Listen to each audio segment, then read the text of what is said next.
Kubasa de Domingo. Oh my goodness. Am I really on? Is this really me? Am I really alive? Yeah, I mean, Joe's been probably about a month. Yeah. He's not allowed to any more Eagles games. He goes to an Eagles game, gets sick, then gets the family sick. I was just about to say, man, what game did you go to? I was at the Packers game. Oh, yeah, that's right. That's in your backyard. No, because I was going to Yeah. say, if you went home and saw that debacle on Black Friday, that's something that probably could have got you sick. Just saying. No, I think what happened is I went to Green Bay and screamed a lot, and we barely won. And then ever since then, we haven't done any shows, and the Eagles haven't won. Yeah, I'm superstitious in my own right. It was funny. Last time I was with you guys, you manifested potentially the Giants beating the Eagles the first game, and things looking up. And I tell you, ever since the wheels fell off in that fourth quarter in Denver, it has just been like quite the slide, and the injuries have been terrible. But yeah, lot to talk about. Unreal. I don't think you sure went to the Bears game. No. Coming from a Chicago Bears fan himself. Yeah, can't knock on the Bears. They showed up and showed did out. work, man. Quick going back to that Giants game. I am still a closet Jackson Dart fan. Not gonna lie, I want the kid to do well. I love Scatterbo. So I mean, it's like it's tough seeing those guys in New York. But it also sucks how that all kind of went down, I mean, I don't wish anyone to get hurt like that. And oh, there he is. Hello. Hey, should I start over? I'm talking nice about the Giants. This is yes, start over. Yeah, I like to hear it. Normal for me. I must still be sick, John. No, go ahead, Joe G. Do your thing. I love hearing good stuff because I got on my Mickey shirt tonight because the Giants are freaking. I don't know. Hey, I was just saying, man. I'm an admitted Jackson Dart fan. I was a Jackson Dart fan in college. So I like the kid a lot, and I love Scatterbo. Yeah, it's hard to not like the guy. Yeah, and it sucks the way that. I mean, you guys can talk about it, but just like the New York fan base to go from the high of embarrassing us on national television to Scatterbo getting hurt and Dart being out, it's just like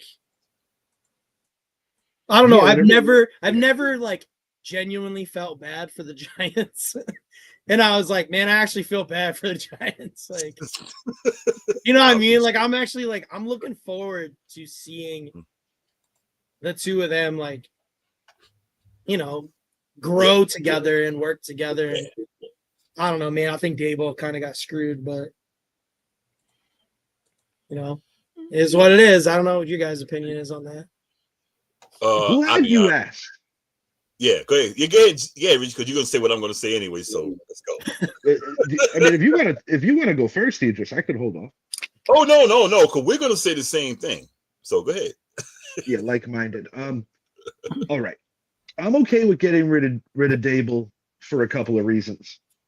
I don't like the way that he always undermined Wink Martindale. I'm going back a little bit. I feel that he cost the Giants a premier defensive coordinator. Shane Bowen wasn't it. And honestly, there was just such a desperation with Dable kind of getting lucky that Dart was performing well. Now, of course, this is prior to, the scat injury in Philly. And, a couple of weeks before that, Neighbors went down in the Charger game, a game that we managed to win. Yeah. I'm okay with the coaching change. 2-7, 3 consecutive years, he had to go.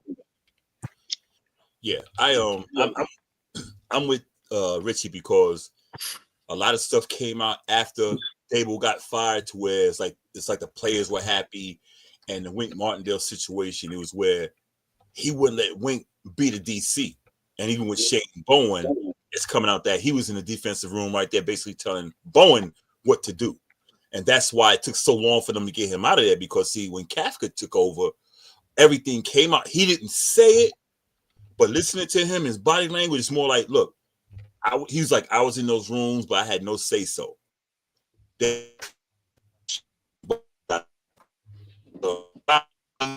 Points or more in the fourth quarter, games we should have won. 2 of the games we lost in the last 3 minutes, up by 10 points or something like that. I can't remember. Yeah. So 3 straight. And see, our best year with Dable was the year Mike Kafka was our OC. Yeah, I was telling Idris. I was telling Idris on one of our previous shows that if you take away all the fourth quarter meltdowns and including that ass whooping that New England just put on us, the Giants should be no worse than 5-8, maybe 6-7 right now. I could see that. But it's not it's weird because usually when a team wins 2 of 13 games, you feel that they're pathetic and they're terrible. And I don't feel that way about my team this year because, we did beat you guys once. We beat the Chargers and all the blown games on the road, against good teams, Detroit, Chicago. We lost the Dallas game late. That's the most forgivable one to me because that was just a bona fide shootout. But the Denver one is where the wheels came off. That's when everything fell apart right there. Thomas thing. I like the fact that, Wan'Dale Robinson's actually getting the ball finally. And I think, he could be a really good 2 to Neighbors, and, I don't understand the Russell Wilson deal. Like, I don't understand why that. Okay. We don't need I feel like you could have just started the season with Jameis and put Dart in if that's what you were going to do. But frankly, like, I don't understand why Daboll wasn't allowed to just start Dart. Well, because that was the one thing, like, that was his quarterback. Yeah. Finally, like, he didn't really want Daniel Jones. And obviously you're seeing how Daniel Jones plays when he has a competent coach. Like, So, I predicted that before the season. I told Richie, I said, Daniel Jones is going to take his team to the playoffs. I said, he's going to come back player. Everyone laughed at me. I said, no, he's got a quarterback coach. And look what he's doing. Yeah. And if it doesn't go their way, it's definitely because of the limitation right now for Jones' running game. That's a big part of his game. Playing with the broken fibula, which is ballsy for lack of a better word. But Colts and Duval this week. That's going to be a good one, boys. Yeah. Must win for both teams. I mean, that's basically a division right there. Even though you got a Houston Texan team looking in the background, I mean, it's going to come down to Indianapolis and Jacksonville. So. Yeah, Houston's an interesting one. They might actually find themselves. It depends. Like if Jacksonville and the Colts could stumble a little collectively, I could see Houston jumping in because that defense never takes a week off. Yeah. Oh, CJ Stroud takes a lot of weeks off, so I Oh, tend yeah, to yeah. agree. I Yeah. like Davis Mills in that position better. Yes. I completely agree, Joe. it's so weird. That's such a weird I like CJ Stroud, but I don't get somehow CJ Stroud and Bryce Young like swapped bodies this year. Yeah. No, you're not kidding. And you know, It's kind of bizarre. injury in large part could be blamed, but I feel like Caleb Williams and Jaden Daniels did that too because you know Jaden and Bo Nix were the two best rookies last year by far, and Caleb was a distant third. And now Yeah. Caleb's like got the magic touch, and even when he doesn't play great, he seems to have like a big series that'll sway the game. You know, he's become very good at breaking sacks. You know, he proved that against our team. You know, Yeah. it's going to be interesting seeing Micah chasing him around this week. That's going to be a good game too. You know, you got a lot of good games this week where things are going to be sorted out with sole possession of first and a lot of divisions. And last week, hello Gary, my friend AC's watching on YouTube. So we got some people hopping in saying hello. My friend Andrea was saying hi to everybody. Go Sports. What's Go up, Andrea? Sport. What's up, everybody? Shouts out to these guys, Sports Corner, great friends of ours, and Yes, sir. we appreciate running the simulcast. So this is playing over on my YouTube channel as well, Richie H. Jr. Sports Podcast. This is my co-host Idris. For those of you who don't know him, also want to share with you guys, to my music lovers, Idris has a radio station on live365.com. The Mixed Experience, Bosco from the Bronx. Definitely check that out, live365.com. 24/7 radio. And Idris is killing it out there, so definitely give that a look too. I'm trying. And Gary's an Eagles fan too, so you guys are outnumbered right now, 3-2.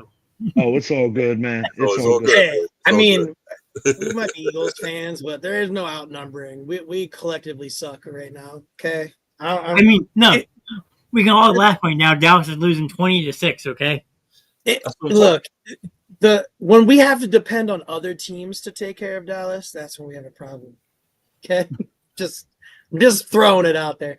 The scary, you were just saying about the Giants, like should be whatever 5-8. You were saying 6-8. I don't remember, but like when you look at, and we talked about this a couple weeks ago. When you look at the Eagles' schedule, Yeah.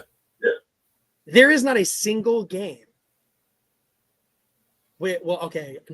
All kidding aside, except for the one against the Giants in Philly. Mhm. But there's not a single game this year that the Eagles couldn't have lost. You know what I mean? Like No, every No, game I get this it. I get it. they barely won. Yeah, you know something, Joe? It's Me crazy. and Like we could be a 1-12 team or 11 team. I don't even know how many. I'm glad you said that, Joe G. I'm glad you said that, man, because me and Zappy on the show before before the season start, it might have been the first couple of weeks. We said this team, and y'all don't shoot us for it, we said this team looks like it's going to resemble that 2023 team. Yo, Out the gate, and then all of a sudden,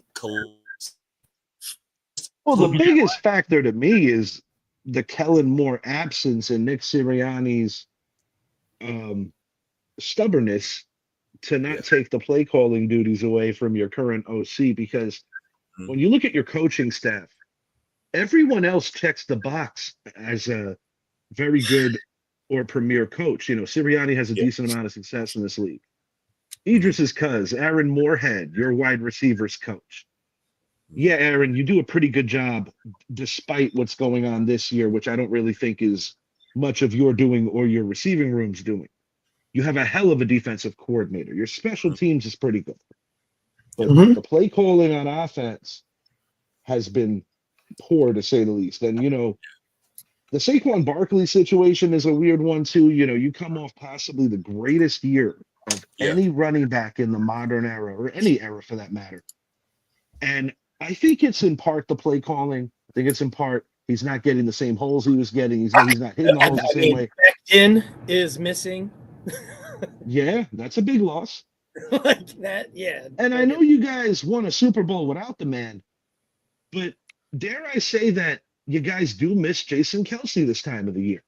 Oh my God. Yeah. Well, Not Brandon Graham said he was coming out of retirement. My immediate thing was like, oh my God, Jason Kelsey, please follow him.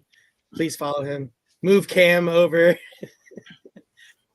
Yeah, You know, yeah. I mean, you would have what Kelsey, Dickerson, Cam, then you would still have Yeah, Malata yeah. and Lane. Huh? Yeah, Mulata definitely the best singer on your team. And the Walter Payton Man of the Year, if I'm not. I think that's what I just saw, right? Yeah, finals for the Eagles. Yes. Good for him. Good for him. Yeah, Now, I'll be honest. I'm with you just to a level.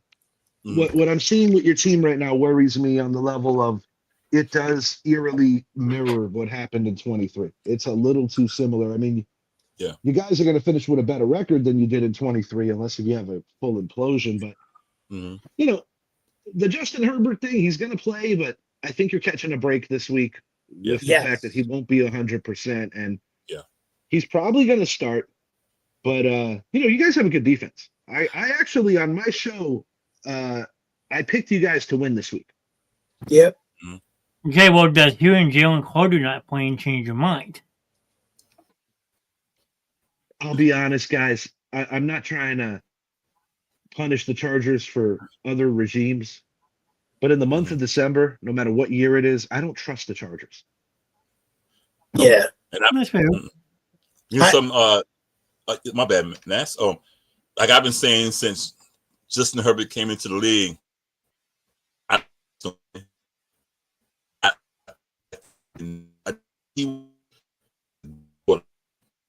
he was more like a lower first, early second. Okay, you're back. Okay. Yeah, I didn't really hold any stock saying him or Trevor Lawrence were top 10 picks. They're not top 10. I said they might be top 20.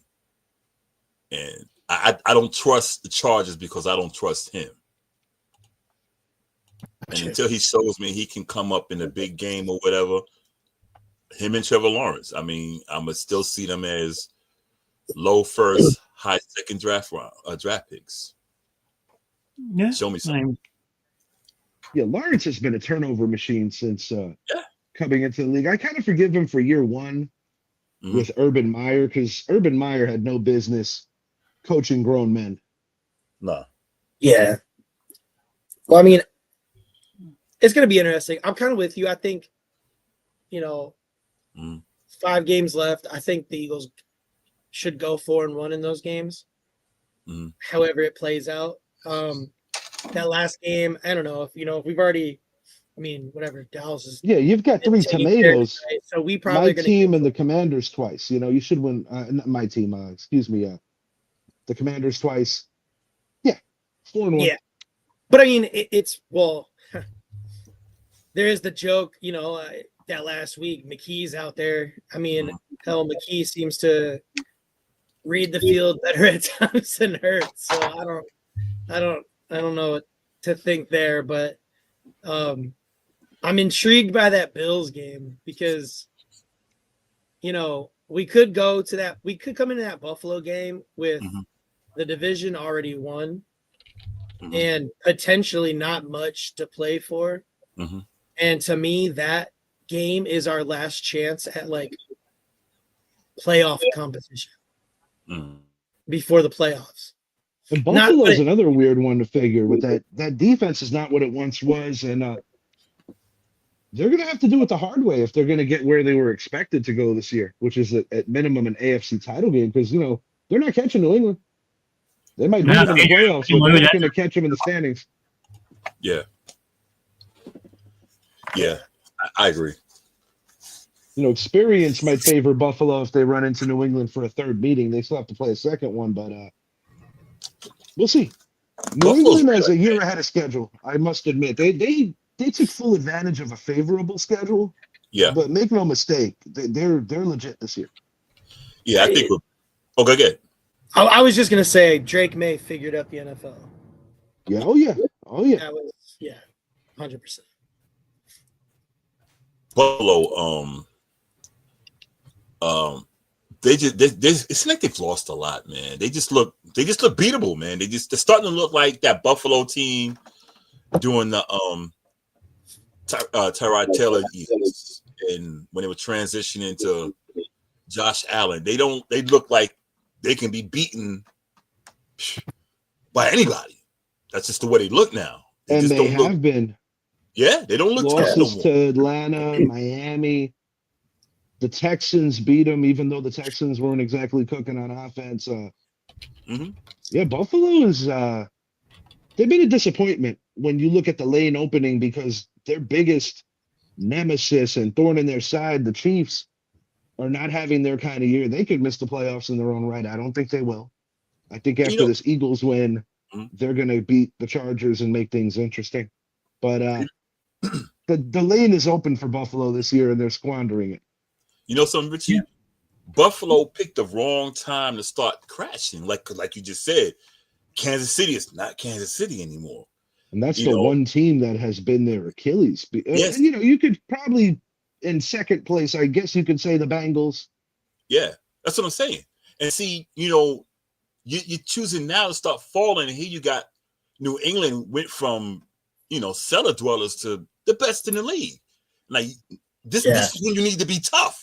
Because now you got Denver, who's on the come up, you got New England. I mean, and those are two teams you weren't looking at last year or the year before. Yeah, now and you the got those, AFC North doesn't offer anybody that's going to make a run. right? Oh, yeah. I mean, you can't count out the Colts. I mean, they're up and down right now too, but they're surprising some people this year. I'm not counting out Cincinnati, man. Not in that division. Well, yeah, Cincinnati in that division could get in. Yeah. This is a big week. If they can beat Buffalo this week, they're going to pick up a game on somebody because the Ravens and Steelers, somebody's going to lose. Yeah. Yeah, I mean, well, Johnny knows I'm never counting the Ravens out. I picked the Ravens to win the division at 1-5. So Yeah, I Yeah, I'm just saying, Preseason, I had them going, I think, like call my bluff. 13-4 or 12-5. So they definitely made me look bad on that pick. I Yeah. expected a lot more out of them, especially on the defensive side of the ball. I don't ever want to face Lamar Jackson in the playoffs. That's all I'm saying. I expected I actually expected them. I picked them too. I thought Pittsburgh would be better than last year. Cincinnati I thought would be better, but what happened to them. But now they're starting to look like the team, people expect them to look like. And the weirdest caveat with Cincinnati, for the first time in forever, they got off to a 2-0 start. They're usually like 0-3 before they start waking up. Right. But then Burrow gets hurt. He gets hurt. Yeah. But And Browning was awful, so they had to make that Flacco trade. They He had was to. trash. And, Yeah. Good, Joe. I was gonna say that the best thing about Flacco is they beat the Steelers. Yeah. Oh, yeah. Like they lost a bunch of games, but Mhm. winning that game against the Steelers, Yeah. and then they beat the Ravens. Beat them. So they are like, and you got Burrow back, and they still got to play the Ravens again.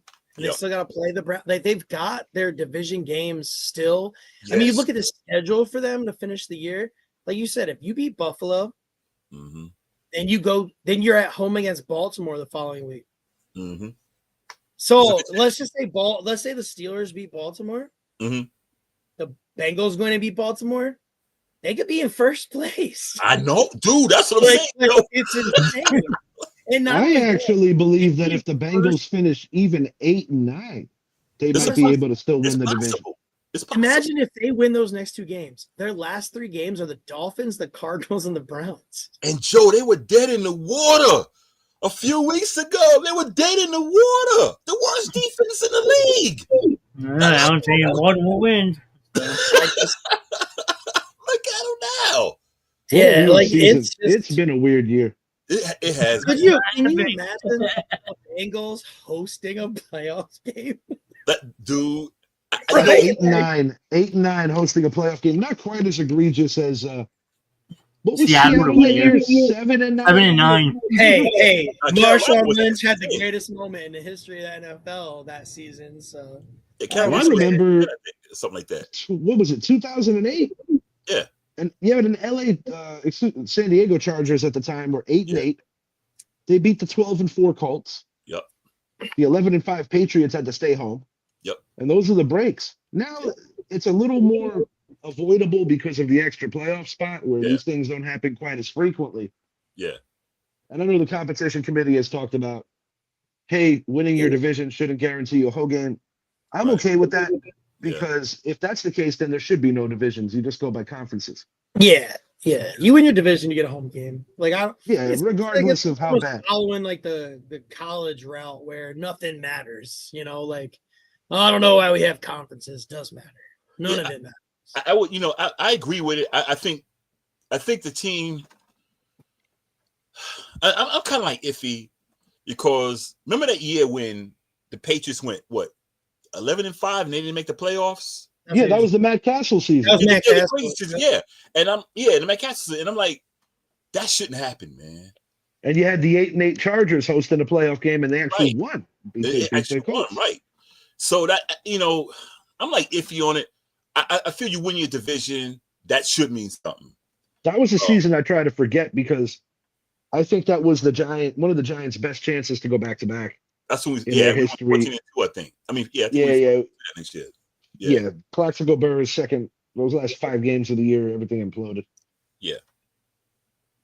I mean, it's definitely interesting if you get rid of the divisions and just do top 7 in the conference. I mean, you might as well do that for all sports then. Like, look at hockey. You got 4 separate divisions. Hockey, top 3 gets in, then you have 2 wildcard teams. Hockey's weird because I remember the COVID season where they put some teams in the East on the West. It was a weird situation that year where Montreal made the Stanley Cup Finals, but they weren't even in their right conference because they kind of moved them for that 1 year. Yep. That was weird. I was just gonna say though, like what Johnny is just saying, I kind of wouldn't mind. You have the AFC and the NFC, and there's 2 divisions in each one. I would like that. You know what I mean? So then, East, like, West, or North South, either one. yeah, and then just have it. Yeah. Or just hell, you know what? Here's a better idea. Rearrange it every year. Like, that'd be wild. Well, what would be interesting is if you kind of play up similar to what soccer does. Yeah. Yeah, like, could you imagine? Everyone would watch that. The NFC East is going to be paired with, and then they pull out the little ball. That would be crazy. It'd be bad if you're a bad team and every time they pull a team out, you're playing somebody that's like 8-0 or 9-0. You're like, and you're on their field. You're like, gosh, we're never gonna win. That would be, yeah. But I just had to look at that season, by the way, because I was thinking the Matt Castle year. There was also another big thing that year, because when I was in college, that was the year that Lions went 0-16, and I had they drafted Stafford. They drafted Stafford the following year, and at our apartment, we hung up this banner. We lived at like the bottom of this hill on the campus. We had this banner, and it was like "We Believe" with a big Lions logo, and Stafford got his first win. They went 2-14, Stafford's first year. And I remember it was like a blown punt return, fumble recovery that the Lions took back. Like, that's how they won the game. And I don't remember if they were playing like the Ravens or whatever, but it ended like some 20-some game losing streak. That's wild because I remember Dan Campbell's first year. You know, he was going through it. And Dan Campbell almost got fired before the team got good. Yeah. He was close to getting fired. Yeah. That was right after the trade, right? I believe so, yes. Yeah. Well, they turned that around. Oh, I did want to say something about what Joe said about the divisions. I think that's good because it's just like the NBA. Yep. Yeah, I mean this. Yeah, the NBA is starving for doing something different, like introducing this NBA Cup now. Yeah, that's garbage. I don't care for it. The whole play-in series thing. I'm like, dude, the top 8 make it. Enough of this nonsense. That was all for LeBron, man, and to make sure he got in there. Speaking of LeBron, his streak is over. I just see it just popped up on my phone. It is? Yep. The 10 points or better, 2,900 whatever games, it has come to an end. Good. A good day. A good day. That's a good. Yeah, it was crazy. He had a chance to hit the 10-point shot, and they told him to pass it to Bronny. A better day. I'm just kidding. I just made it. Look, That would be funny as hell. hey, Joe G, if that was true, I bet. Look here, I gotta log off, y'all. I gotta go to Facebook and troll. I'm Two telling men are smiling. Two men are smiling right now. Kareem Abdul-Jabbar and Stephen A. Smith. Oh, wait a minute. I'm gonna smile right now. Actually, I shouldn't smile right now. This is terrible, but I'm laughing. CeeDee Lamb has walked off the field after suffering what appears to be a concussion. Oh, Shouldn't be Well, laughing. But you know Poor what? CeeDee Lamb. Know what, Joe G? It is December. And you know what Dallas does in December. So I'm not laughing, but it is December, and Dallas always, you know. So, that could be problematic. Fantasy playoffs are next week. I went 200, so I'm good. It's all right. I've only been playing. playing fantasy for I don't know how many years, and I have never allowed a Cowboy to grace my rosters. You know, Joe. Why'd you say that? Hey, What? let- It's the truth. I ain't rooting for the cow. Like, Hey, who am I Dak sit there and Prescott. watch Dallas and root for him? Like, oh yeah. You know what? Listen, check it out. I had that. That's why when I played fantasy, I would not draft a Cowboy. So last year, I said, you know what? I'm gonna draft Dak Prescott. I started out the gate 4-0, first place. My loyalty to the New York Giants came into effect. I kicked his ass out. Didn't win another game the rest of the season. Yeah, but you get to that point, right? Like, you Yeah. get to the point where Dallas is playing the Giants. I can't root for him. I can't not root for the How team. can you do that? I can't do it. That's why I kicked him out. I still right now bench players when they play the Eagles. I don't care who it is. I just can't do it. Like, I literally am not going to root for somebody on the other Nope. team Not to for beat the Birds. Nope. So Nope. now Johnny knows that in a couple weeks I'm going to be a full-blown hypocrite because I will not bench Josh Allen for nobody. I don't care if he runs all over us. Josh Allen is my guy, and he will be in my lineup. Well, I just did this real quick since we were talking about splitting the NFL up. Yeah. What if you took the map and just cut it in half? Yeah. Dude, straight, just take that Mason-Dixon line and throw it across. That's it. This East looks versus like my kid's board game right here. We got him the state game recently. You got the North versus the South. Yep. Yeah, man. That's it. The North versus the South. That's I it. think you could make it work if you went evenly across the country. You could probably wind up with 16 on the north, 16 on the south. But you know what? And we're gonna put Buffalo in the Canadian division. But you know what? The North is gonna win Yeah. just like we won the war because we got I was just we got gonna say, 'cause Eagles all up good there. teams on the North We got New England up there. Look You at know, this. Seattle. We got Detroit. We Georgia. got Chicago. We got I see what Johnny did. He snuck Kansas City in there too. yeah. I'm gonna say. Geography with the sports I card. like what you're doing there, I was Johnny. trying to say we got Kansas City. You snuck them in there, man. Denver's right on the border, so they could go both ways. Like, oh, it's weird how that line was told. And it just This is pretty awesome. Like, I don't know if we're talking about football anymore, if we're looking for electoral votes. This is great. Yeah, for real, man. We bringing back the Civil War, man. I mean, this is just think it might be Dallas' only time they can make a Super Bowl. Yeah. Well, Dallas plays in the East, so make that make sense. It never will. Well, remember the Falcons used to play in the West. And well, Indeed. Arizona Cardinals used to play in the East too. They Yeah, did too. Yeah, they did too. The So Seahawks used to play in the AFC. yeah, wait, I got isn't Denver, Colorado on the like northern it's part on the of northern. state? Yeah. So you No, got them but- snuck in there too. Denver's right on the I line. thought the Rocky Mountains would be a little more rocky. Yeah. It's crazy because remember that the Saints once played in the division with the Giants before they got the NFC East. So I think Dallas played in the Western Division. It was Eastern Division and Western Division. New Orleans was in the East. Dallas was in the West. Yeah. Dallas was with the Cardinals, right? Huh? Because at one wasn't Dallas with the Cardinals? Because at some point the Cardinals got drug up into the East too for a while. Yeah. Because Yeah. little known fact is that the Cardinals are actually the oldest team in the NFL. They are. Yeah, Like because their origins go back to Chicago, actually. Yeah. They would. I Yeah. was gonna say, is that what it was? They're the oldest team. Like the oldest rivalry is Green Bay and Chicago, followed by Philly and New York. Mhm. But the oldest actual team's the Cardinals. A lot of people Cardinals, would yeah. not know that. People don't know that. So here you go. I pulled this up. This is 1987. It's probably kind of hard to read, so I'll make it bigger. I just opened up my thing. Central, look at this. Browns, in the AFC Central, Browns, Oilers, Steelers, Bengals. That's correct. Yes. And the East, Colts.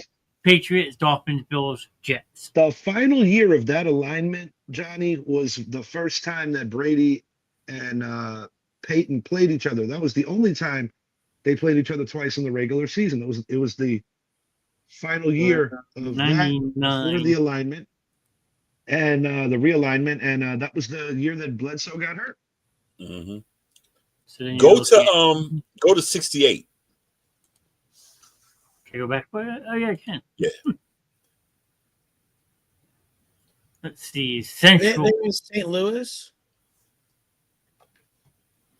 Yeah, Oh, the Cardinals were in so. St. Louis. Yeah, The Coastal. Look at this. Baltimore Colts. LA Rams, San Fran, That's Atlanta. wild. Yeah, Atlanta. Yeah, Atlanta used to be out there, dude. It's crazy. You see what the Oilers are? Houston. East. Mhm. I Yeah, think the most. Yeah. yeah, dude. I'm the OG on the panel. Trust me, I remember all of this stuff. I was a kid for this though. I was like 4 years old. So Because I remember, right? I remember it was this. I mean, we're back in the 60s here. I'm talking like in the 90s, right? It was Eagles, Cowboys, Giants, Cardinals. Redskins, Cardinals. That's right. The Cardinals Right? were in the East until realignment. Yeah, As a St. matter Louis. of fact, But I thought the Cardinals were. Hmm?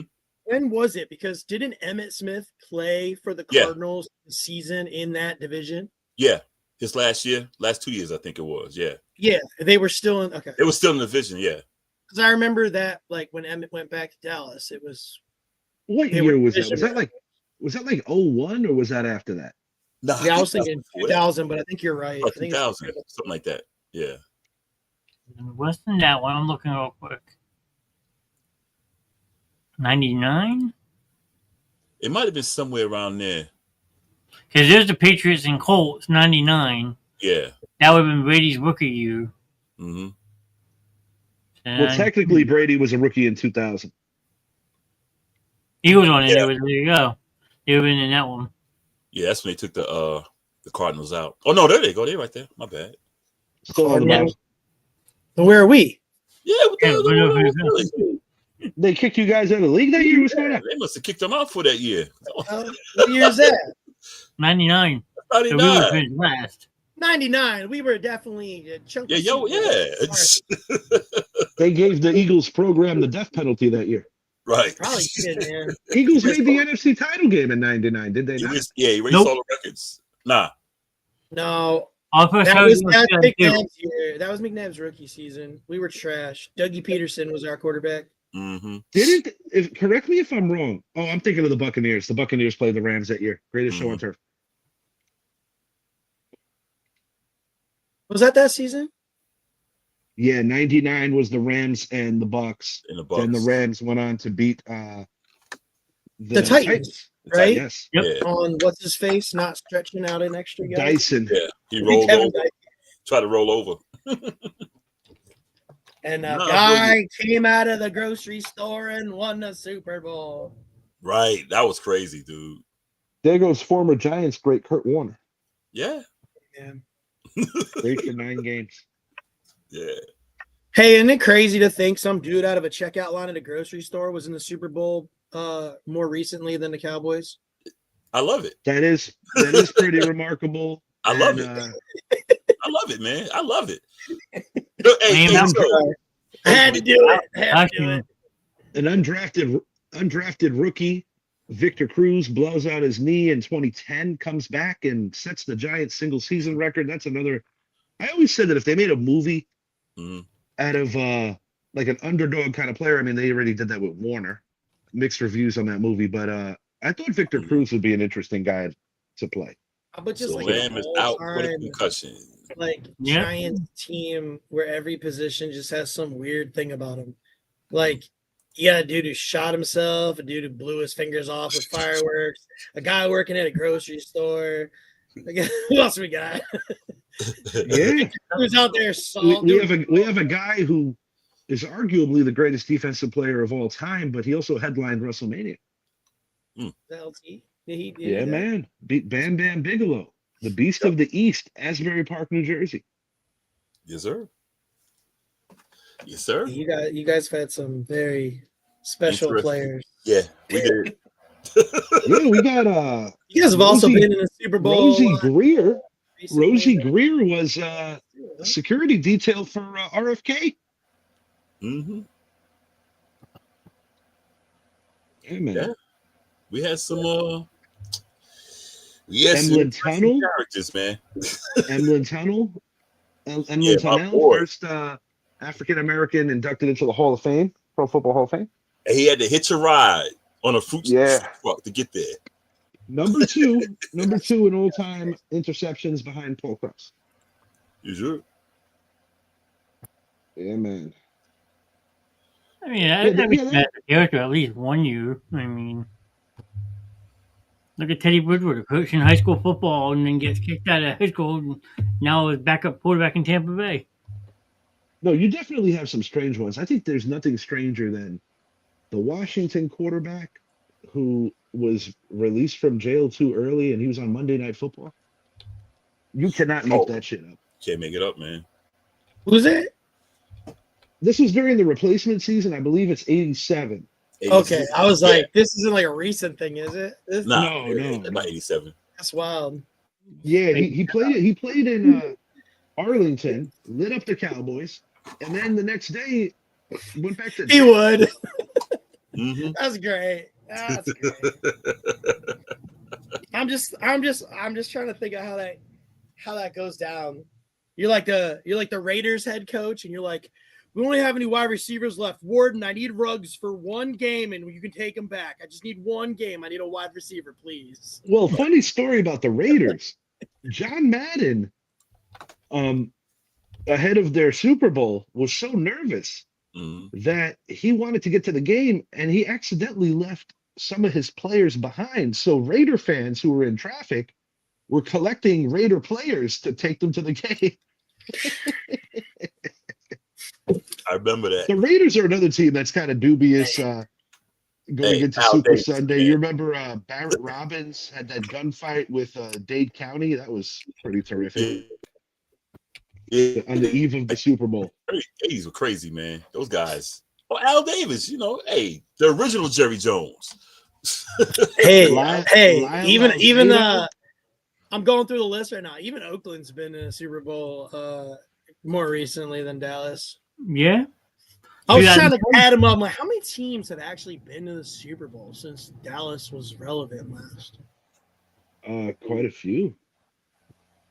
I mean, since Dallas last made it, the Yeah, we're going up on the 30-year anniversary. Yes, the sir. Patriots won 6 and are tied for the lead. What's Dallas? So basically, when Dallas won their last Super Bowl, the Patriots didn't even have a Super Bowl win yet. Nope. That's 27-16. insanity. Last time Dallas won the Super Bowl, I turned 9 years old, okay? My I was- sister was They were born on my- that day. They won on my 9th birthday, so that's why I still tell everyone to this day That's that birthday does not exist. My little sister was born that day, and she's actually a big Packer fan. So, I always find that kind of amusing how since my sister came to be, the Cowboys have not been out of the second round. That's an interesting. Tupac and Biggie were still alive. Mhm. The yellow line was introduced that year. The first down yellow line. That was the same year that John Madden jumped over to Fox. Cowboy Yeah, fans man. about to be like, man, why y'all hating on us, man? I guess it's a walk on you all go through, yeah. Cordell was still Slash. Let's see, hold on. I was hoping I could just, I was hoping Google AI would help me out here. All it says is over 20 different NFL teams have been in the Super Bowl. Well, we could Since figure out the January ones who 96. haven't been. The Texans haven't been. Yeah, but The they weren't. Jaguars haven't been. They weren't a team either. That's not fair. Well, actually, the Jaguars' inaugural year Wasn't it the was the next last season? time the Cowboys won. Yeah. Was that? Were they 95 or were they 96? Oh no, I'm sorry. I'm sorry. No, that they was came like- in that very next season, I was gonna say, 96. 96 was the expansion year. And Yeah, the so funny thing- 96, the Jaguars and Panthers came in Mhm. because Yeah, the Panthers actually beat the Cowboys the next year. You know the funny So thing about that, the Jaguars, they lost. They went 13-3. The only team that beat them was Tennessee, twice in the season, and then in the playoffs. Ain't that something? Yeah. And Crazy. Yeah, that's crazy. The New York Yankees won the World Series that year too. Yes, we did. 96. that was my yes, that was my first time seeing the Yankees win the World Series. Mhm. They won my senior year of high school. They won my Mhm. first year of college. Yeah, I loved And it. they Man. won, That was a good year for me. Oh, me and Richie were later. We're looking like twins. Hey, my friend Doris asked him if we're twins. No, but he's my brother though. Yeah, you never know. I mean, you never know. Turnpike twins. Kentucky wins the NCAA men's basketball championship over Syracuse. I'm looking at this. So okay, so we got the Panthers and the Jags. Yep. Chris Winkie. Houston Wow. came about, right? And then the Titans came back. So I guess we'll count that as a new team. Yeah. And The that was pretty Raiders- stupid of Raiders Houston. Why moved. would you give up the Oiler name? I don't even know. And they still got the same colors. Just keep the name. So stupid. Tennessee Oilers. Because I mean they were the Oilers for like the first 2 years, I think. And then they Yeah. switched to the Titans. That was such a terrible thing. Just keep the name. Let's keep the Like the name. Browns at least were smart enough to do that. They kept their name. Yeah. Well, they forced what was the owner they had? Art Art Modell. Modell. Yeah, they forced him to give up the colors though, because he was moving That's to right. Baltimore, and they was like, "Nah, dude, you're gonna leave the NFL trophies here and the colors. You're starting Baltimore fresh." They So, were on the shelf for 96, 97, 98. They came back in 99. yeah, it came back Yeah. worse. The year they got Tim Couch. But And Okay. the Eagles would have had them one over a pick, but Cleveland was the expansion team. So yeah, they took Tim Couch and the Eagles got McNabb. they came That's back right. worse, man. They were better before they moved to Baltimore. Now they're worse than they were, man. Yeah, Carolina and Jacksonville came into the league in 95. So the Mhm. year that Dallas won, because then Baltimore was the next year. Bill Parcells beat Bill Parcells Patriots in year 2, beat Tom Coughlin's Jaguars, and Mike Holmgren beat Dom Capers. Dom Capers later helped Green Bay win a Super Bowl as their coordinator. Yeah, that man. was Aaron Aaron Rodgers. Yep. That's right. Dom Capers was part of that. His one Super Bowl that apparently made him the GOAT. Yeah, man. So many squandered opportunities. When you consider that Green Bay had Favre break the consecutive game streak at the quarterback position, so you had him forever, basically. And then you have Rodgers forever, and you only have a Super Bowl each. That's hard. That's hard to understand. A lot of missed opportunities for Green Bay over the years. Favre in general. I mean, Favre gave one away when he was Minnesota's quarterback. His He won away selfishness- against Philly to 1 year. Hey man, He 4th sure and did. 26. He sure did. Well, not even that. When he threw the interception, they lobbed the ball up there to try to get to Robert Ferguson in overtime. He gift wrapped the NFC title game to the Giants in 07, 08. He threw that right at Corey Webster. And the Hey, funny thing I'm is, glad he did because that game was amazing to watch. Well, truthfully, That Super Bowl was amazing. if the Giants don't beat the Packers, the Patriots go 19-0. Mhm. They would have beaten anybody else in the NFC. The Giants were their kryptonite. well, the thing I found, 95, Boy was the MVP. Offensive rookie was Curtis Martin. Defensive rookie of the year was Hugh Douglas. Hugh Douglas. Wow. Offensive player of the year, Brett Favre. AP defensive player, Bruce Pop, whoever that was. Bryce Oh, Pop. I no, remember Bryce him. Pop. He Buffalo, right? He played with Green Bay and Detroit as well. And Forgot about passing, they were Brett Favre only had 4,413 yards. That was the goal back there was like 4,000. Now it's 5,000. Crazy. Yeah, That was in different game for 95, sure. you More said? violent game back then. Yeah, they knock you That out was back 95. then. You get knocked out easily. Shoot.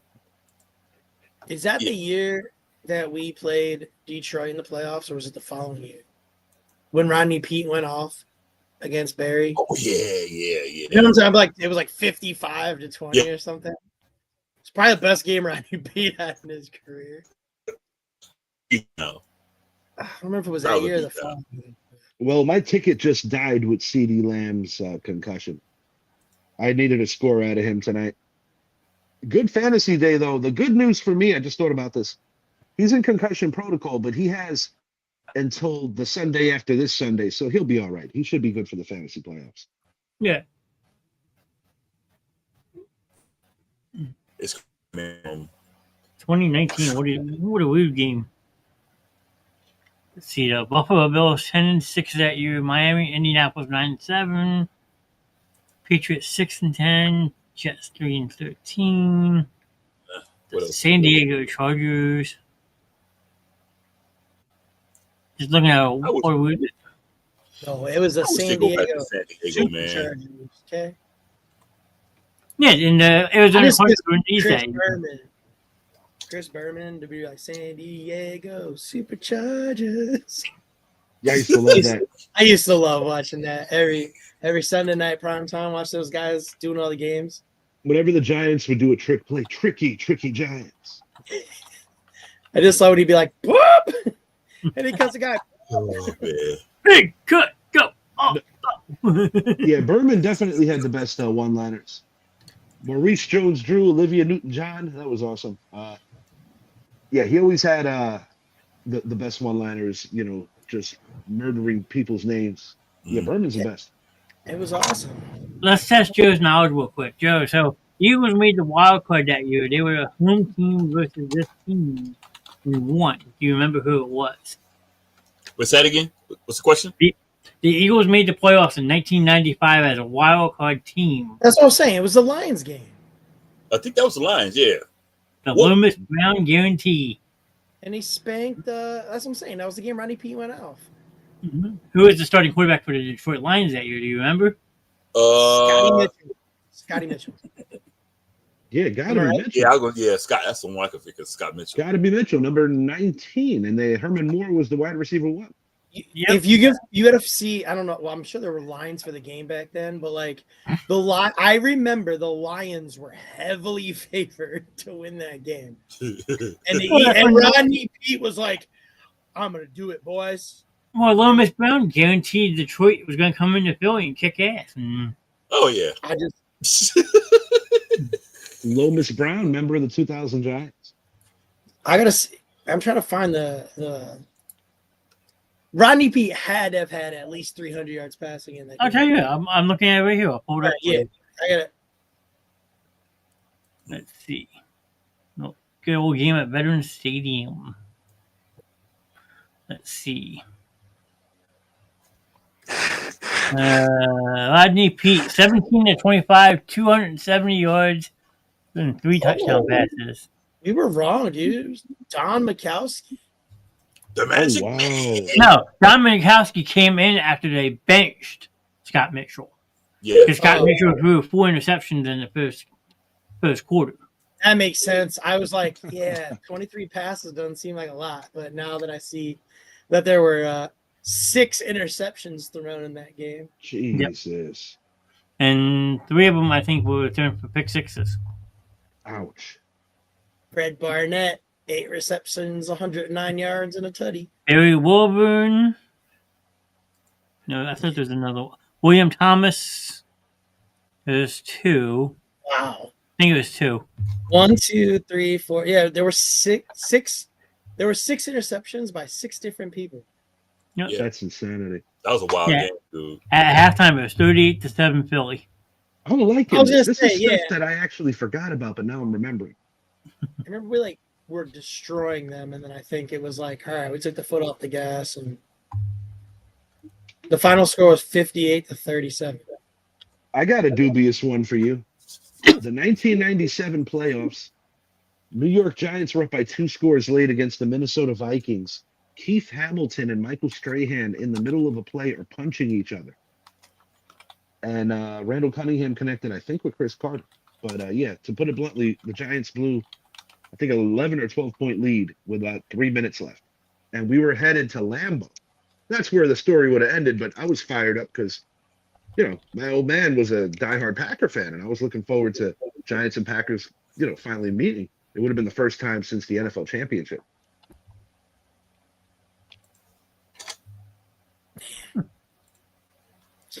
I love Randall. Yeah, you know what? He's one of my favorite. Like I got a list of people, rival players that I like, and he's one of them. Like he's one of the guys who I'll actually get a jersey of. I remember Randall Cunningham? He dated Whitney Houston during the '90s season. I guess her and Bobby Brown were on the outs for a little while. If I ever finally get the basement done down here, I have a signed framed Randall Cunningham jersey that will be hanging up behind me when we do these shows. So. No, definitely a guy who changed the position. My most memorable Randall Cunningham play has to be that '90 season. They lost the game, but that bomb that he threw at Barnett in Buffalo, dude, oh my god, yeah, that was insane. Yeah. After he ran about 40 yards back and forth, almost end zone to end zone. Yeah, he was the first player whose name I knew on the Eagles. A little kid watching them play. It was the first jersey I had was a Cunningham jersey. Yeah, we won the Super Bowl that year, but that jerseys with like the big letters that ripped off. Our worst loss that year. Our biggest, most convincing loss that year was the game in Philly where Eagles beat us. I think it was like 31-13. We ended up winning the Super Bowl that year, but I do distinctly remember the Eagles kicking our ass in that second matchup. Who was Sims the quarterback back then? In that game, yes. Sims got hurt, oddly enough, against Buffalo, and then Buffalo loses to Sims' backup, Hostetler, in Super Bowl 25. Buffalo beat the Giants in New Jersey, but then fast forward to Tampa about 6-7 weeks later, Giants won the Super Bowl. Because the missed field goal? The missed field goal, but yeah. I still think the most heroic play of that game, Jeff Hostetler somehow not fumbling the ball in the end zone when he was getting sacked for the safety. That's the difference. That would have buried the Giants early. Giants were down 12-3 going into halftime. Stephen Baker, the touchdown maker, I actually hung out with him at a Giants tailgate. Excellent person. But that touchdown that brought it within 12-10, and then you factor in that the 12 was the Hostetler safety that could have been a touchdown, that saved the game. There are a lot of other moments. I mean, I'll be honest, guys. If they play that game 10 times, I think Buffalo wins it 8 times. That was the best Buffalo team they ever had, by far. Like, that team was the goods. Oh, it was like Kelly, right? And didn't they go 4 years in a row? Yeah, that was year one. They lost all 4 of them. Lost all 4. But that was their best chance, and that was their best team by far. Yeah. That I remember that offense. That offense was tough, dude. That offense was freaking going into the Super Bowl, they scored, I think, like 100 points. Yeah. Is that like Andre Reed and like Thurman Thomas? James Lofton, Steve Tasker, Don Beebe. Beebe's the only one that got a ring because he won one with Green Bay. That team was loaded. Cornelius Bennett. Yep. Darryl Sally, Bruce Smith, of course. Who was the backup running back? Kenneth Davis. And he was good, though. He was fast. Who was their offensive coordinator? Oh, Jesus. I'm asking for a friend because we kind of need one. I'm just kidding. Oh, okay. I can't remember. I know. I'm going to make Joe laugh about Jeff Hostetler real quick. So, Joe, trivia question for you, and you're going to hate me for this answer.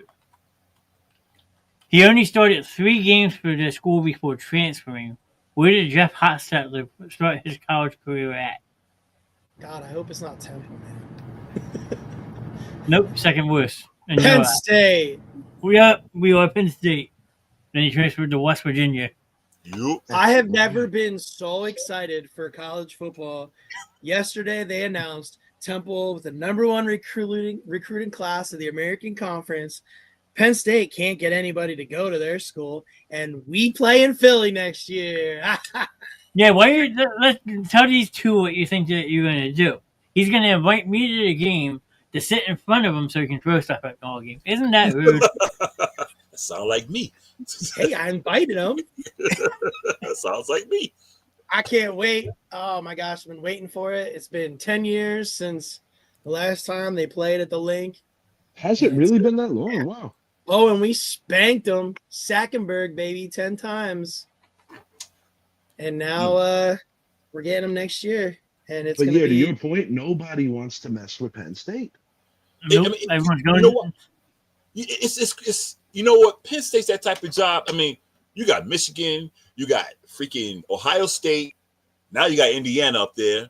You know, yeah. James Franklin, 11 years. He's probably been the best coach you had since Joe Paterno.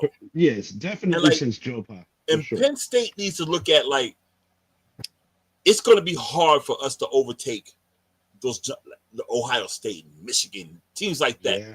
So Oh, yeah. I would look if they need to look at, like, hey, we're in a tough conference because now we got Washington, now we got Oregon, you know, we got all those Pac-12 teams, you know, so it's got deeper. So they got to be like, look, we got to get a coach, like, let this coach.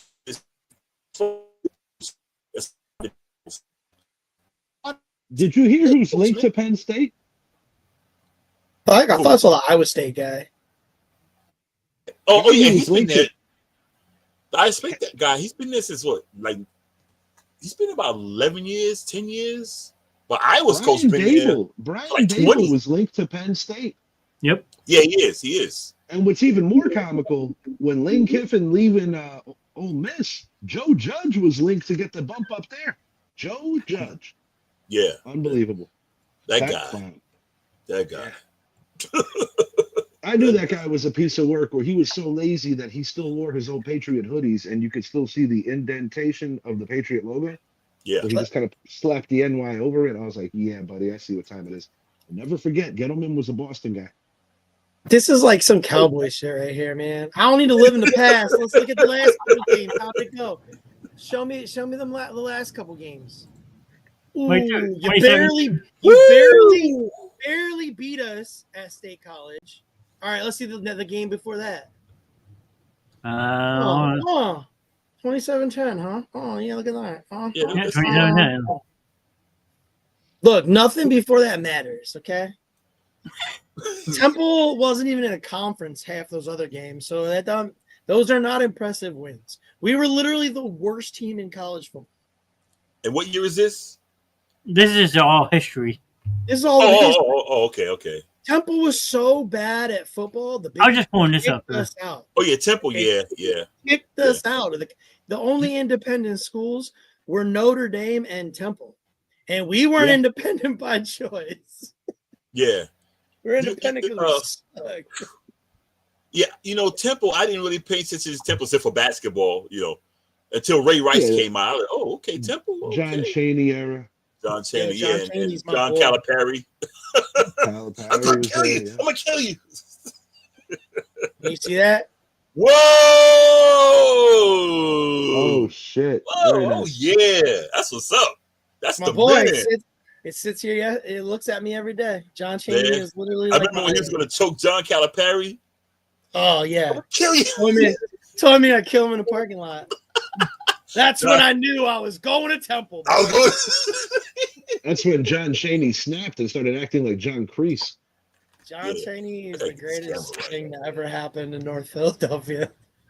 Yeah, Like Johnny knows the story. He is one of the two. I say professional athletes, right? But one of the two sports figures whose death made me cry. Oh really? And it came almost a year after the first person who made me cry, Dang. which was Kobe. Yeah. Kobe hit me, dude.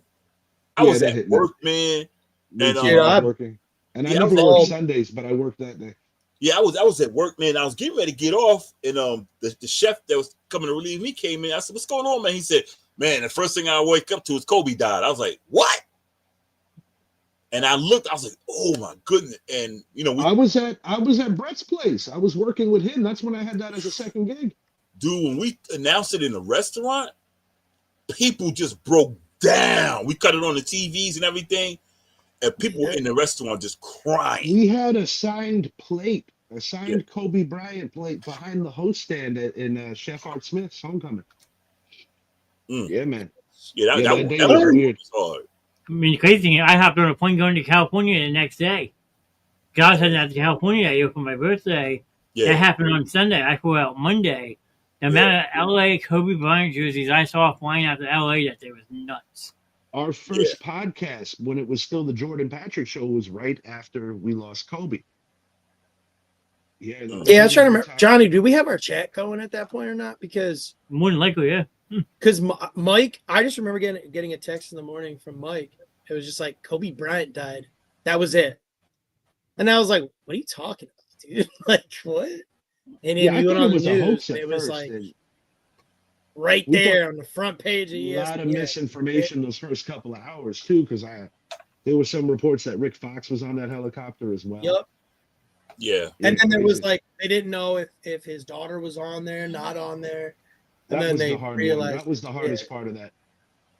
Yeah. Yeah, and I gotta say something, man. Vanessa Bryant, when I think about her composure and her strength for Kobe's Hall of Fame speech, Yeah. all I could say is he would have been incredibly proud because she spoke on the level of somebody that was in the league for 2 decades like Kobe was. You know, like the way that she just spoke about him, the man, him, the player, all the poundings and the beatings he took, what he stood for, you know, never purposely taking a game off because talking about the father and the son who might only be able to afford to see him once. That was the kind of dude Kobe was. And, you know, a philanthropist, you know, truly, you know, the man spoke multiple languages, grew up in Italy, son of an NBA player, Jelly Bean Bryant. He was actually in the building as a little infant when Magic Johnson won his first NBA game again with Kareem his rookie year. Baby Kobe was in the building. Unbelievable. Then the infamous trade for Waddy Divac. Imagine he wound up playing actually for Charlotte instead of getting traded to the Lakers. That was grand larceny, and Jerry West was already tampering with bringing Shaq over because they had the lockout. They were at a golf event, and that's how Jerry West started spitting to Shaq what his vision was. We got this kid Kobe Bryant. In a few years, we think that he could be comparable to like Michael Jordan down the road. He's going to be, you know, bring him up slowly. They had Van Exel and Eddie Jones in that backcourt during that time, but they needed to move Divac to make room for Shaq. That was insane. And can you imagine if Magic? Because remember he made that little baby comeback. Yeah. That would have been cool if he would have hung around. I think it might have expedited the winning in LA. You know, hey fellas, Magic wasn't the same player. I gotta sign out because I'm doing a thing that I gotta get it done before 11 o'clock. And I don't want to be distracted and have my eyes down all the time. Like, what's this guy doing? Is he sleeping? Is he high? No, I'm not. I'm just happy you're awake tonight for the show. Abdul Carter in a meeting. No bigs. Yeah, exactly. Yeah. See, I'm looking down, right? And I keep looking up. I'm like, man, it looks like I'm sleeping. I mean, I'm done. I'm working on some paperwork, you know. But yo, thanks for the show. Thanks for the time. I'll see y'all. I would say go Giants, but they're going somewhere. Yeah, Cancun to the NFL draft. At least we can't lose this week. But exactly, yeah. Just in time for the bye. How about y'all? Yeah, I was just about to say, like, I remember, because I mean, I played basketball all through school and everything, and like, I mean, you heard Kobe's name in the paper because he's out Lower Merion. He's just, you know, tearing up all of Southeast Pennsylvania, and you know, everybody. Hey, hold up, time out. I'm gonna leave this up because I want to listen to the show still. You know, so okay. I'm gonna go on mute and everything else. So y'all do y'all thing. I'll leave you in studio. So Yeah, we'll leave you right there so we can watch you do your thing. Just kidding. I was just say like I remember when I remember like all the hype because everybody at that time like wanted the Sixers. The Sixers had the number one pick, and everybody wanted Kobe in Philly. Yes. Because he was like this hot kid. Everybody knows who he is, and I think about like like when McNabb got drafted and everybody wanted Ricky Williams, right? Yes. So they just boo McNabb. Like Iverson was this close to being the Donovan McNabb of that draft because like we took Iverson. Nobody, I mean, people knew of Iverson, but it was like, oh, like you really wanted Kobe. Now you look back and I'm like, Iverson's my favorite Sixer ever. But I'll be honest though. right, but it's like, but Kobe in Philly.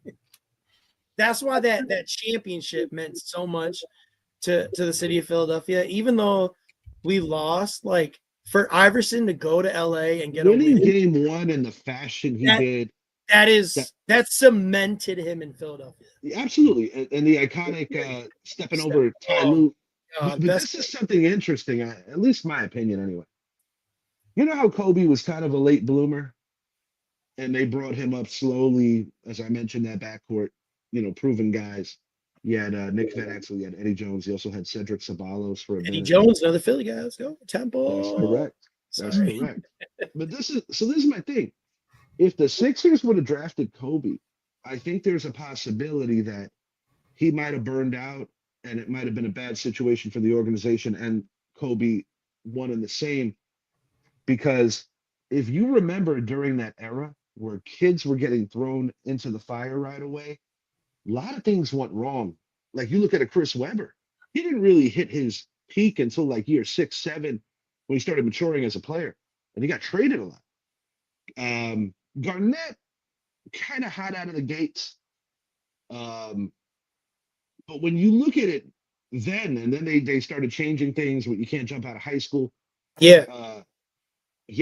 Weird time, but I'm not sure if Kobe would have had that same success if he would have started as the big dog in Philly right away.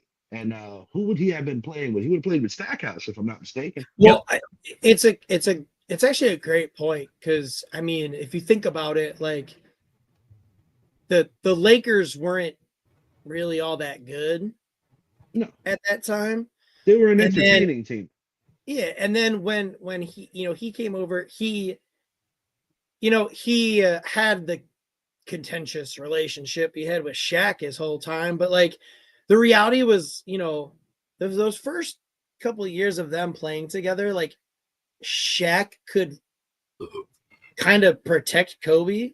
Yeah, sure. Because you knew if you miss a shot, Shaq's getting a rebound. Because I remember when Shaq first came to LA and he was big with the Reebok product, that nobody even talked about Kobe on any level yet because he was just kind of like a novelty on the bench. Nobody really knew what was going to be the deal with him. Yeah. But I remember Van Exel and Shaq were both Reebok athletes. And, Shaq would always mention Van Exel in the commercials because Van Exel, prior to Shaq, was their most marketable player during that era. Yeah. And then, you bring in Shaquille O'Neal. I personally think that that trade ultimately had to happen because Kobe was never going to grow into the player he was going to be, having to constantly defer to Shaq. And truth be told, Shaq will admit it now, he was kind of selfish and he actually held back Kobe one and the same because Shaq had a big ego and Kobe had to kind of defer to him in a lot of ways. And it's not so much that Kobe was a me first player. I think he got a bad rap early on, but Kobe was that dude similar to how Jordan was that dude. You get certain players that are just flat out killers, and those two guys fall into that category. Generationally speaking, if Jordan is at the top of the mountain in terms of what he does, Kobe's not far behind. I mean, you do an all-time top 10 list, you could go a lot of different ways. Some people will have Duncan ahead of Kobe because of the winning he did. and because he was always the main guy. Some people punish Kobe Yeah. because he was the number 2 for a little while. But no matter how you slice it, even if he's on the lower end, Kobe's got to be in the top 10. I still, the argument all the time, like if you gotta take one final shot in a game to win, and you can have any player ever take that shot. I'm picking Kobe every day Oh, absolutely. over anyone ever. Like, No, to be frank with you, I would probably take Kobe over MJ. In that yeah, I'm just situation. saying, like, and I'm not saying I'm definitely like the whole MJ LeBron argument is so hard. Like, I'm definitely one of the more cop out, like, two different eras of basketball, Sure. and like, but I will argue. I'll say, yeah, and Michael Jordan, LeBron, they're in a league of their own. I don't know if Kobe is in that league, but to me, if I could have anybody take the final shot of a game, it's Kobe. My thing is this: winning is the ultimate stat to me, and as far as I'm concerned, Jordan and Kobe in a shorter amount of time did more winning than LeBron. And there even guys, when you look at LeBron's era, a lot of guys ate on LeBron's watch, whether it be Steph Curry not now, but a little bit ago, whether it be Tim Duncan, Dirk got him head up. There's a lot of ways to look at it. And as Michael Jordan goes, he got knocked on his ass in the 80s. He had to go through the bad boy Pistons.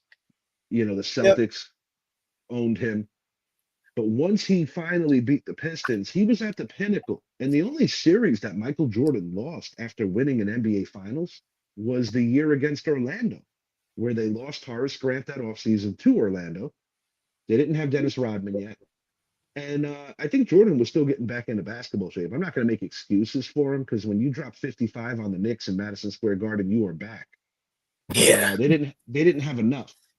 But the reason I say Kobe has to make any top 10 list is because there's 5 positions on the floor.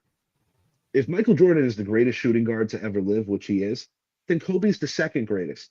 So however you want to slice it, Kobe has to make a top 10. I would put Tim Duncan as the greatest power forward. And number 2 is debatable, but I land on guys like Charles Barkley and Karl Malone, and I'm like, flip a coin. Small forward, LeBron James and Larry Bird. Larry Bird and LeBron James, however you want to rank it. Point guard could be a little tricky. Earvin Magic Johnson, to me, is the greatest point guard that ever lived. And on some people's list, as high as 3. On my list, he's actually number 2.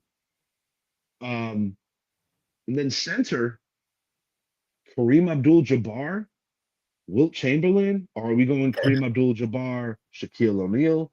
Or how much do we value winning? Because Bill Russell didn't have the offensive game for me to logically put him in the top 10. He would be more like the top 20 out of respect. But I would probably go Shaq and Jabbar. I think Shaq superseded what Wilt did. Yeah, I'm it's tough because, like, I mean, yeah, it's kind of, I guess, biased on this side, right? But like, the hard thing is, like, Wilt is so much earlier than the other guys that you're like, right. I just, And when I think about what he did. It's just like, man, if you could extrapolate him to the 2000s, he would have been an animal. And the thing too is, like, you talk about guys that revolutionized the game on certain metrics. A guy like a Scottie Pippen, who was the greatest sidekick of all time in many people's estimations, revolutionized the point forward position. Magic, to a level, had already done it in the 80s because Magic could play all 5 positions. That's part of the reason why I would have Magic no worse than 3 on any top 10 list, because Magic only played 12 years. I don't count that other year where he came back like 4 or 5 years later. He led the NBA all-time assist. Over 20 point scorer for the career, 9 finals appearances, 5 championships, 3 finals MVPs, a finals MVP as a rookie, playing out of position for an injured Shaquille O'Neal in a very tough place to win, which was Philly, against a damn good Sixers team. So To me, Magic Johnson could be no worse than 3. Kareem Abdul-Jabbar, all-time points leader for so many years, never converted a 3-point attempt. So that was all free throws, sky hooks, putbacks, doing it the hard way. And to think that that record stood for as many years, very impressive. But I feel that when you look at that era of Lakers basketball, the Showtime Lakers, Magic Johnson was more important to their success than Kareem Abdul-Jabbar because Jabbar was there and they were not winning. Sure. Yeah. No, I From an individual accolade standpoint, you could make an argument that Jabbar is ahead of Jordan because he was great in college, even more so than Jordan. So you can make that argument. Also a 6-time champion. But Magic to me, what makes him so unique is the fact that he really could play 5 positions. And, the guy was a winner. And the teams he lost to were phenomenal teams. I mean, he lost to the Celtics of the 80s. Celtics are the team of any decade were it not for the Showtime Lakers. And then you had him without Jabbar. He had already retired. A rookie Vlade Divac, an injured Byron Scott.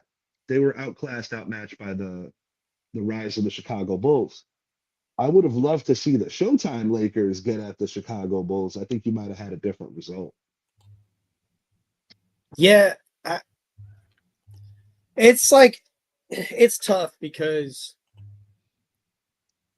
like at the end of the day, it's not. I mean, there's 5 guys on the court, For sure. and some of these teams, all 5 guys,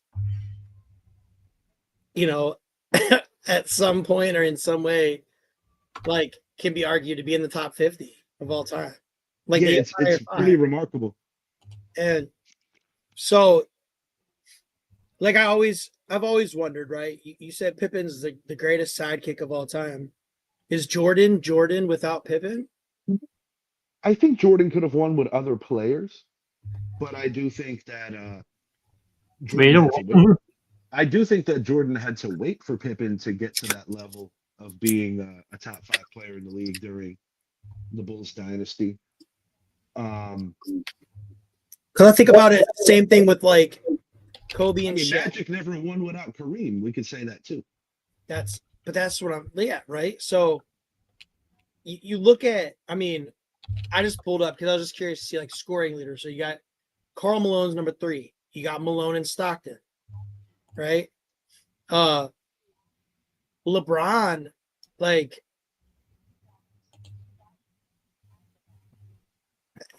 LeBron has made everybody he's played with better.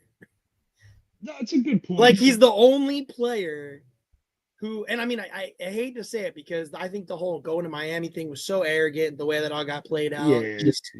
It was so like it was unnecessary, But like, I mean, I didn't even realize it's crazy to me that LeBron has scored almost 10,000 more points than Jordan.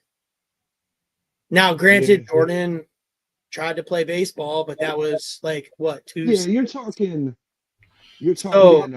essentially 3 retirements. Yeah. Well, I'm just like call it a suspension and 2 retirements because David Stern wanted Michael Jordan to go away for a little while because he was bringing negative publicity to the NBA and to himself. It's crazy when you kind of look at the top scorers all time.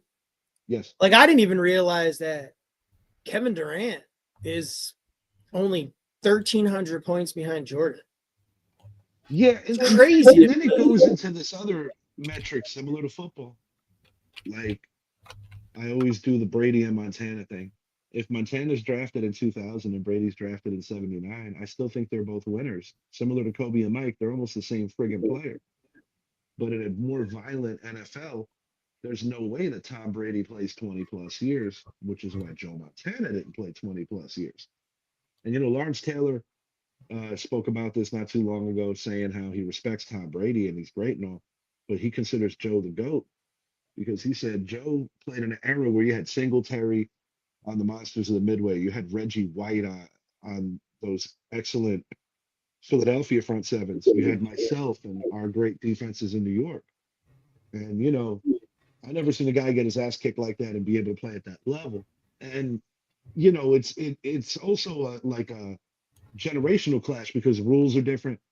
Like when I see guys that are scoring now in the NBA, okay, I'll give you an example, and I might be out of pocket for saying this, but if Steph Curry played in the 90s, yeah, he's a good shooter, but I think he's Mahmoud Abdul Rauf if he plays in the 90s. I don't think Yeah. he's who he is in today's game. Now, LeBron, Yeah. being the physical specimen that he is, yeah, he could have played in the 90s. He would have been all right. But you're right. I mean, you think of like I mean, Just- Christ, what just- would just Jordan the average in today's Pistons. NBA?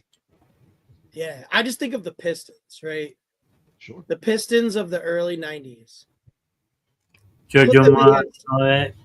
Put them against any team today. And I don't think the Pistons make it to halftime without fouling out.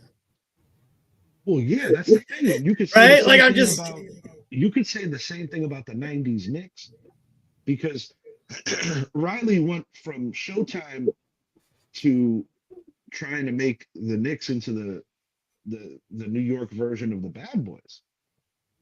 Because Ewing was the one that elite true Oakley player. just like wanting to kill Yeah, everybody. Oakley, Mason, you never had that number two scorer. If Bernard King doesn't get hurt in the 80s, history's a lot more friendly to the New York Knicks. I What do about like believe that Patrick Starks Ewing and and Houston? I mean, those guys, the Yeah, they came in early, at different the early times. 90s was not. the latter 90s, Ewing had the best talent around him in his whole career, but he wasn't the player he was anymore. Yeah, for sure. I do believe that if Ewing doesn't get hurt in 99, the Spurs were not the Spurs just yet. They didn't have Tony Parker on that team. The games were close, even though we lost 4-1. I think a healthy Ewing and a healthier Sprewell, I think the Knicks win that series. Yeah, because that was pre-Manu, pre-Parker. Yeah, Avery Maybe Johnson Sean actually Elliott hit was the dagger. there. I believe Sean Elliott was still there, yes. Duncan Robinson, they called them the Twin Towers at the time. Yep. But yeah, man, history's funny how things work. Some trades that don't even get spoken on that much. Olden Polynice for Scottie Pippen, that's insanity. Penny Yeah. for Chris Webber, because Shaq was having a conniption when they drafted Chris Webber. The Kobe Vladi one is the biggest grand larceny in the history of basketball, and no knock on Vladi Divac, he's a hell of a player. But Yeah. come on. But that's one of those things like in the moment. Portland drafts Sam Bowie in between Hakeem and Jordan. Yeah. I Talk know. about That's striking kind of, out. Can you imagine pairing Michael Jordan and Clyde Drexler? Two best shooting guards in the league would have been on the same team at the same time. One of them would have played the three. Well, I was looking at that draft, and they made the trade Roddy D back for Kobe, but the Lakers' actual draft pick that year was Derek Fisher. That's correct. Yeah. 96. That's Yeah, correct. Fish was the same year. I was just Correct.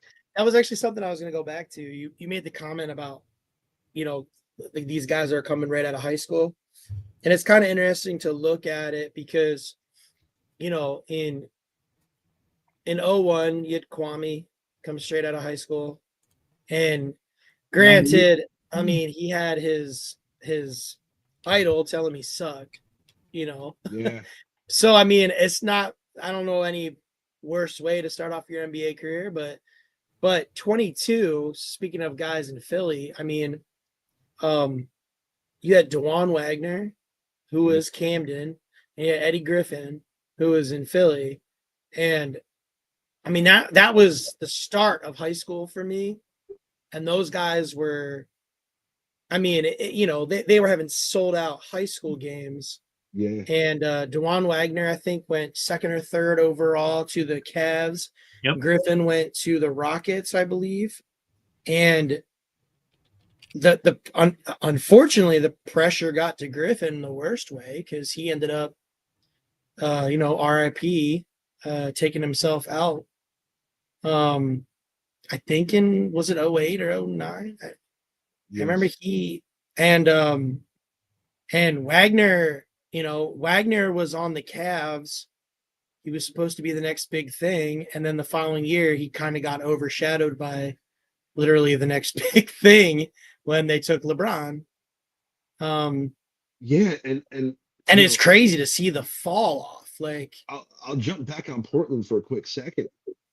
You take Sam Bowie in between Hakeem Olajuwon at 1, Jordan at 3. Fast forward, what, 20 years later or so? Greg Oden. Good. I was gonna go 3 years prior to that. They took Sebastian Telfair, That's right. and that kid Uh, was a stud in high school. Yes, he was. Lincoln High School. He and his cousin Stephon Marbury. And they destroyed the kid. They destroyed his confidence. Yeah, he At got one game point, was he got- loosely based on Marbury's life. He Ray got Allen sent played down him. to like the G League at one point. It was just Sure. like you can't take this 18-year-old kid, put him in a man's game, and then tell him he sucks. We're saying Steve Blake. And I'm not one to give LeBron a bunch of props because I'm not a big LeBron guy, but I do respect his abilities. But you said a man's game. And when you consider that LeBron came in as a rookie and has been playing as long as he did out of high school, he was playing like a man right out of high school. And the most comparable person coming out of high school that you could compare him to is probably Moses Malone in terms of hitting the ground running. Because like I said, Kobe didn't hit the ground running. A shot in the NCAA finals made Michael Jordan's reputation what it would ultimately be in the NBA because James Worthy was the best player on that Carolina team. A lot of people forget that. Yeah, it's crazy. It's crazy. And then, you go to the 80s. Bird and Magic saved the NBA. Period. End of sentence. Those two players saved the NBA. It captivated people,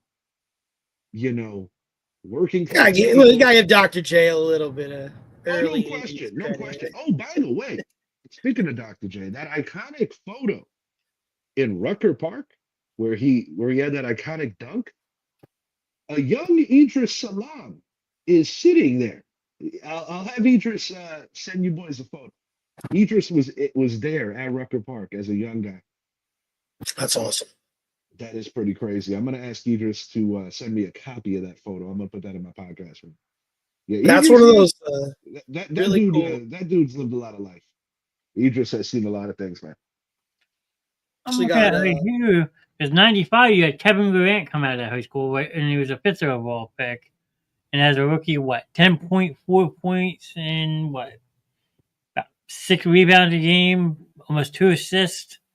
I mean, solid numbers for an 18-year-old, Yeah, 19-year-old solid. kid. It's not bad for such a young guy, but I'm telling you, man, Moses Malone and LeBron, the two guys like truly hitting it running. Like Let's at see that Moses level. Malone real quick. Unbelievable. and I get what you're saying about just like you're talking about coming out and like year one being like going, just being ready, right? Right. Because I do think, you're gonna laugh, but I mean Dwight Howard averaged a double-double his first year out of high school, the next year.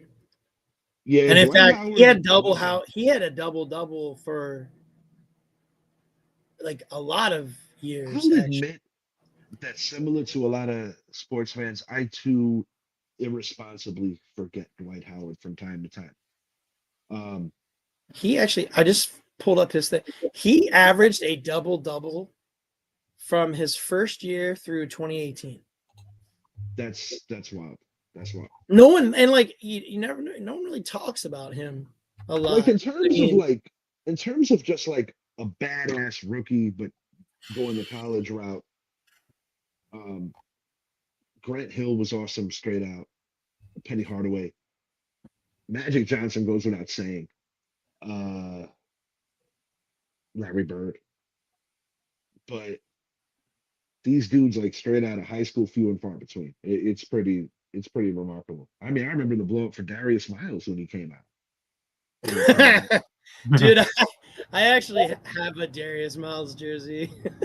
The old Cavs like Reebok cut off sleeve ones. Yeah, I was hyped on Darius Miles. I remember my center in high school, my high school basketball team, my guy Calvin. he had a Darius Miles Clippers jersey. That was like his guy. Yeah. Yeah, because looking at this right here, Kobe 96 97, 18 years old, only played 71 games, started 7.6 points started. Uh-huh. Points per game for his rookie year. He Yeah, didn't they're score Yeah. 20 points or more average wise to his fourth year in the league. You got to look at, I'm telling you, impressive stats. Look at Dwight Howard's stats, just in general. Like his rookie season, 12 points, 10 boards. Second year, 15.8, 12.5. Third year, 17.6, 12.3. Then he got to 20.7, 14.2. Like, dude was a beast. No, Dwight Howard was nuts, especially with No, Orlando. no question. No, he was remarkable. But I will say this, in keeping it in Orlando, the biggest what if in NBA history, there's two of them. If Penny and Shaq stay together, they could have been Kareem and Magic.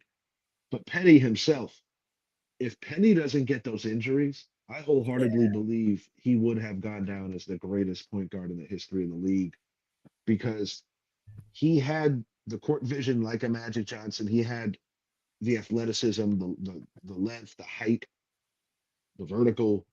He was the total package. He just And needed to put on some weight, yeah, yeah, and, you yeah. know? Shaq leaving and then Penny just being marred with injuries. But I mean, you know that it's special when you're in the league with Michael Jordan. Michael Jordan not only wears your shoes, but your shoes are beating Michael Jordan's shoes, both under the same Nike umbrella. Mhm. That I mean, it's just moderately tragic when you see what happened to his career. I remember him in a Knicks jersey, and it was like so painful to watch. And little known fact, he and Shaquille O'Neal reunited briefly in Miami at the tail end of I think like the '06 or the '07 Oh, season, yeah.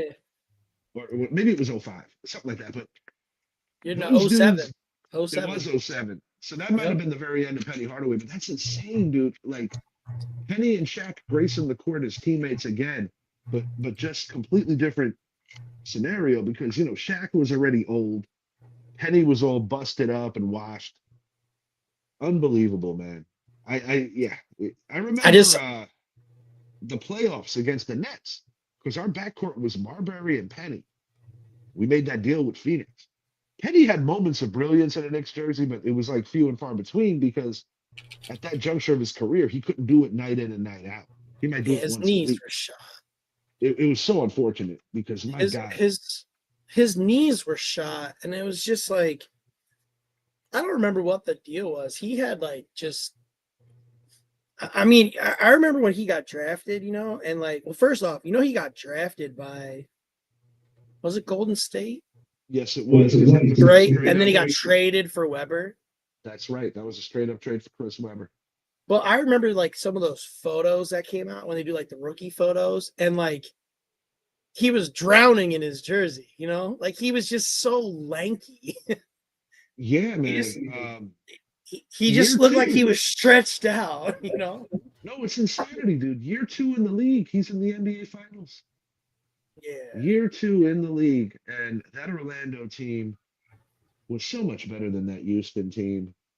But I think getting a high off of beating Michael Jordan, and then you win a hard-fought series against Indiana in 7.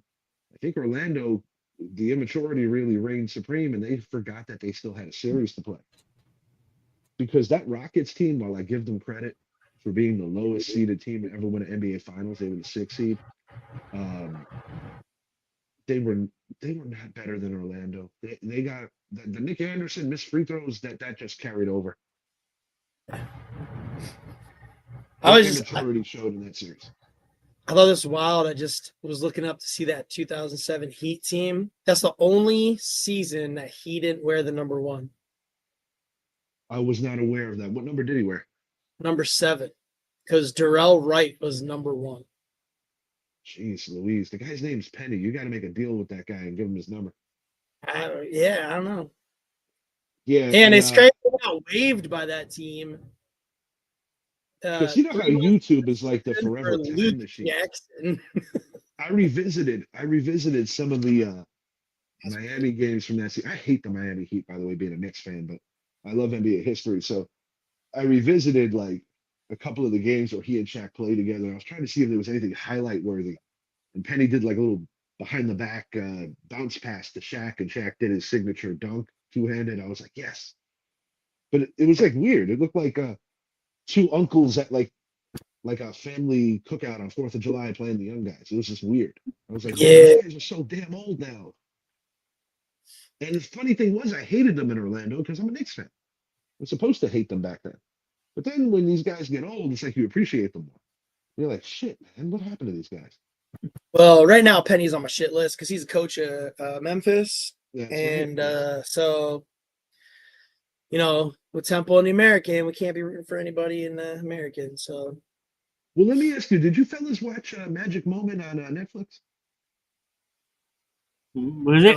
what was that? Magic Moment about the years in Orlando for Penny and Shaq, and like kind of like the rise and the fall of it. No. Oh, Good watch, man. Check it out. If you guys have a chance, definitely check it out. And I must admit, man, I was on that Diddy yesterday. Oh my. A lot of stuff that I kind of figured and already knew, but some of it was just like, man. oh, which one? I'm That sorry. that Diddy special on Netflix, it premiered on Tuesday. Oh, man. Oh, did that come out? I Yeah, didn't know. buddy. It's worth watching. I mean, like I want to watch it, and I'm also like, do I want to watch it? Like, Yeah, you might get more pissed off, but I'll tell you, man, it just I have no words. man, The Reckoning, huh? Yeah, 50 Cent produced it. Is Bieber in it? I haven't seen Bieber pop up yet, but they really touched hard on some of his, you know, mental illness is what I'm going to call it for now. There's other things, just pure evil. But even going back to Uptown Records, where he was with more accomplished artists, I think the thing that really got on blown up on full display is how this dude is so talentless to be at that level, and just some real shady doings. But I mean, next level, like bumping Biggie off the Rolling Stone posthumous cover for himself. He actually had Biggie pay for his own funeral. Just disgusting work. That's crazy. Yeah, dude. Definitely check it out, though. Yeah, I watched it. I watched the first 3 episodes. I might, after we're done here, I might finish it up. But yeah. And I was a huge Tupac fan as a teenager, so there's a part of me that's hoping that between this and that Keefe D situation, that it sheds enough light where he can finally be prosecuted for his involvement in what I think a lot of people already know, that he was behind not only the death of Tupac, but also the death of Biggie. Yeah, yeah. I don't know how. I mean, I know the Tupac side of it, but yeah, it's hard for me to believe that he wasn't in the know on the Biggie deal. Yeah, just too many things that don't make sense. I mean, he was supposed to be in London, and when you hear Keith Burrows, who was 25% shareholder of Bad Boy Records and ran all the financials for them and everything, he got a raw deal by Puffy also, as everyone else did. But he's flapping his gums now and spreading some truth. And he flat out said it. He's like, young me would have never thought that Sean would do that. But as a grown man, he's like, I'm so sure that he had something to do with Tupac's death.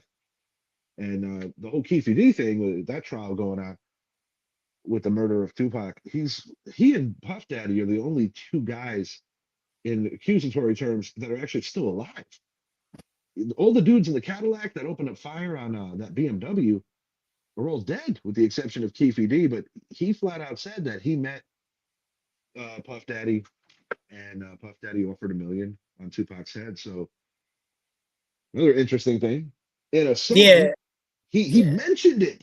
He said, "I'll put $1 million on your head," and just talking all kinds of foul. Yeah, really crazy, man. I'm trying to think of that. What's the Eminem song? It's the Eminem song. Is The Kill Shot one where he went after the Machine one when Gun he went back against MGK, and at the very end he like made the comment about like the day that Diddy admits he put the hit out that got Pac killed, and he's like, I'm just kidding. Because a lot of people forget that MGK was a Bad Boy artist. Yeah. and that's why he looped in Puffy. But yeah, That was, man, that was 50 awesome.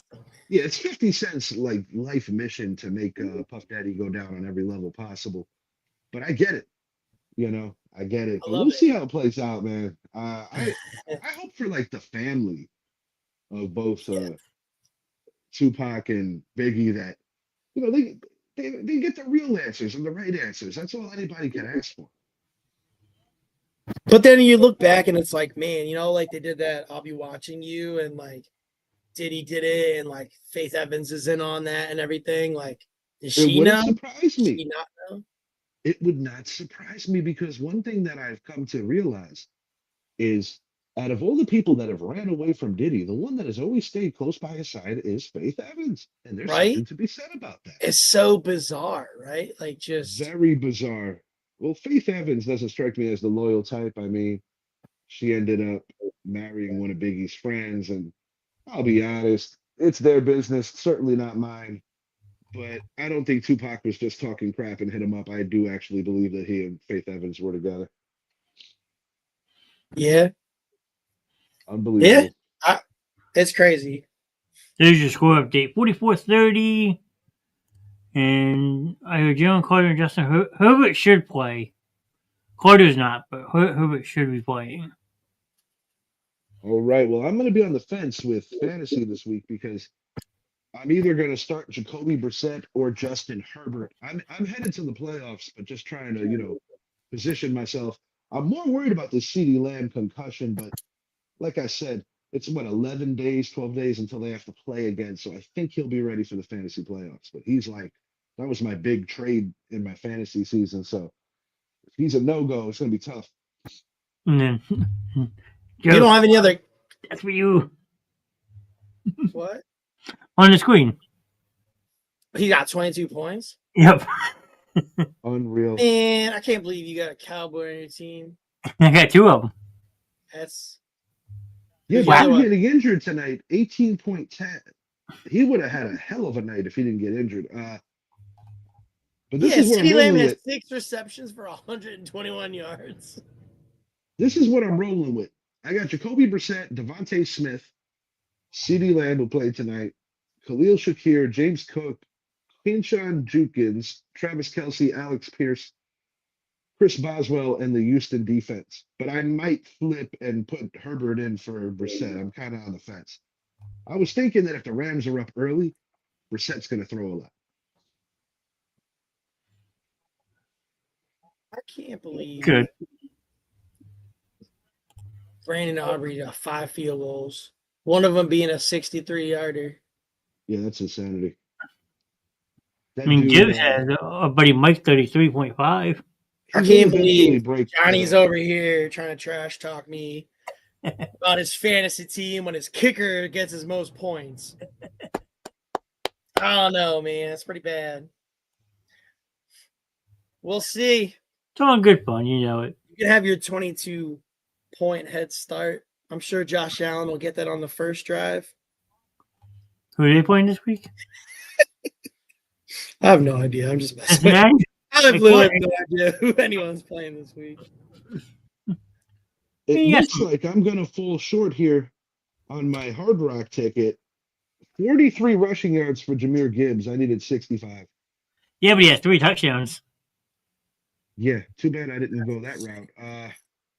Dak Prescott, I needed one more touchdown out of him, and I literally need 3 yards out of George Pickens. Too much to ask for. And all my college teams hit. Yeah, Oh, man. Dallas has the ball now, minute 59 left. You never know. Let's see. Johnny, you are currently favored to win this week now. For now. But yeah, Seattle, Atlanta. Seattle should win that. Cincinnati at Buffalo. You didn't start Williams. Nope. Good. Fellas, One I'm Cowboy going to was call in it. I'm going to get in there and watch that final episode of this Diddy thing. Pleasure being on here. Before the year's out, or definitely for the playoffs, it'd be cool to have both you guys on, same thing, simulcast, and we'll talk some playoffs for sure. Yeah, Okay. definitely, But I definitely. like what you guys are doing, man. I really like what you guys are doing here. And anything that you guys need, anything that I could do to help you guys out, always just ask, man. Because yeah, definitely Well, fans of both of you. Man, we well, Joe wants to appreciate do it. around the horn one week with like a PTI type show.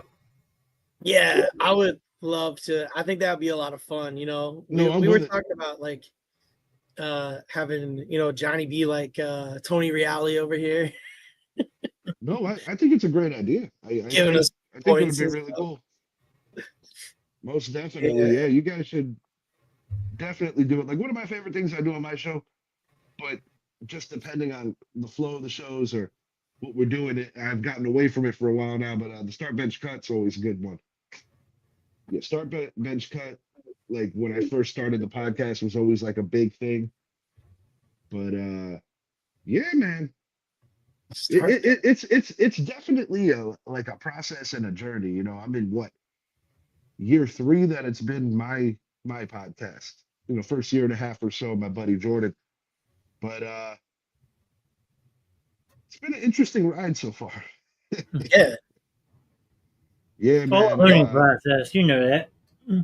Yeah, if somebody would have told me that I would have had 2 Super Bowl winners on my show already, I'd be like, nah, you're probably lying. But shouts out Aaron Moorhead from your team. Great guy. Terrific guy. And William Barnard Floyd, man, the last fullback to get drafted in round 1. Had him on the show, FSU alum. He does the radio show for Florida State University. Terrific guy. Yeah, man, it's awesome. I mean, it's a lot of fun to just shoot the shit and seem like we're semi intelligent about what we're talking about. I mean, I know when we started talking with Johnny, it was like the whole nobody sports thing kind of came about because there was all these changes in announcers, changes in these show Yes. hosts, and like the OGs knew what they were talking about, but all the new people, I'm like, man, they're just a bunch of nobodies. Like, Yeah, it's weird. It's definitely a different dynamic.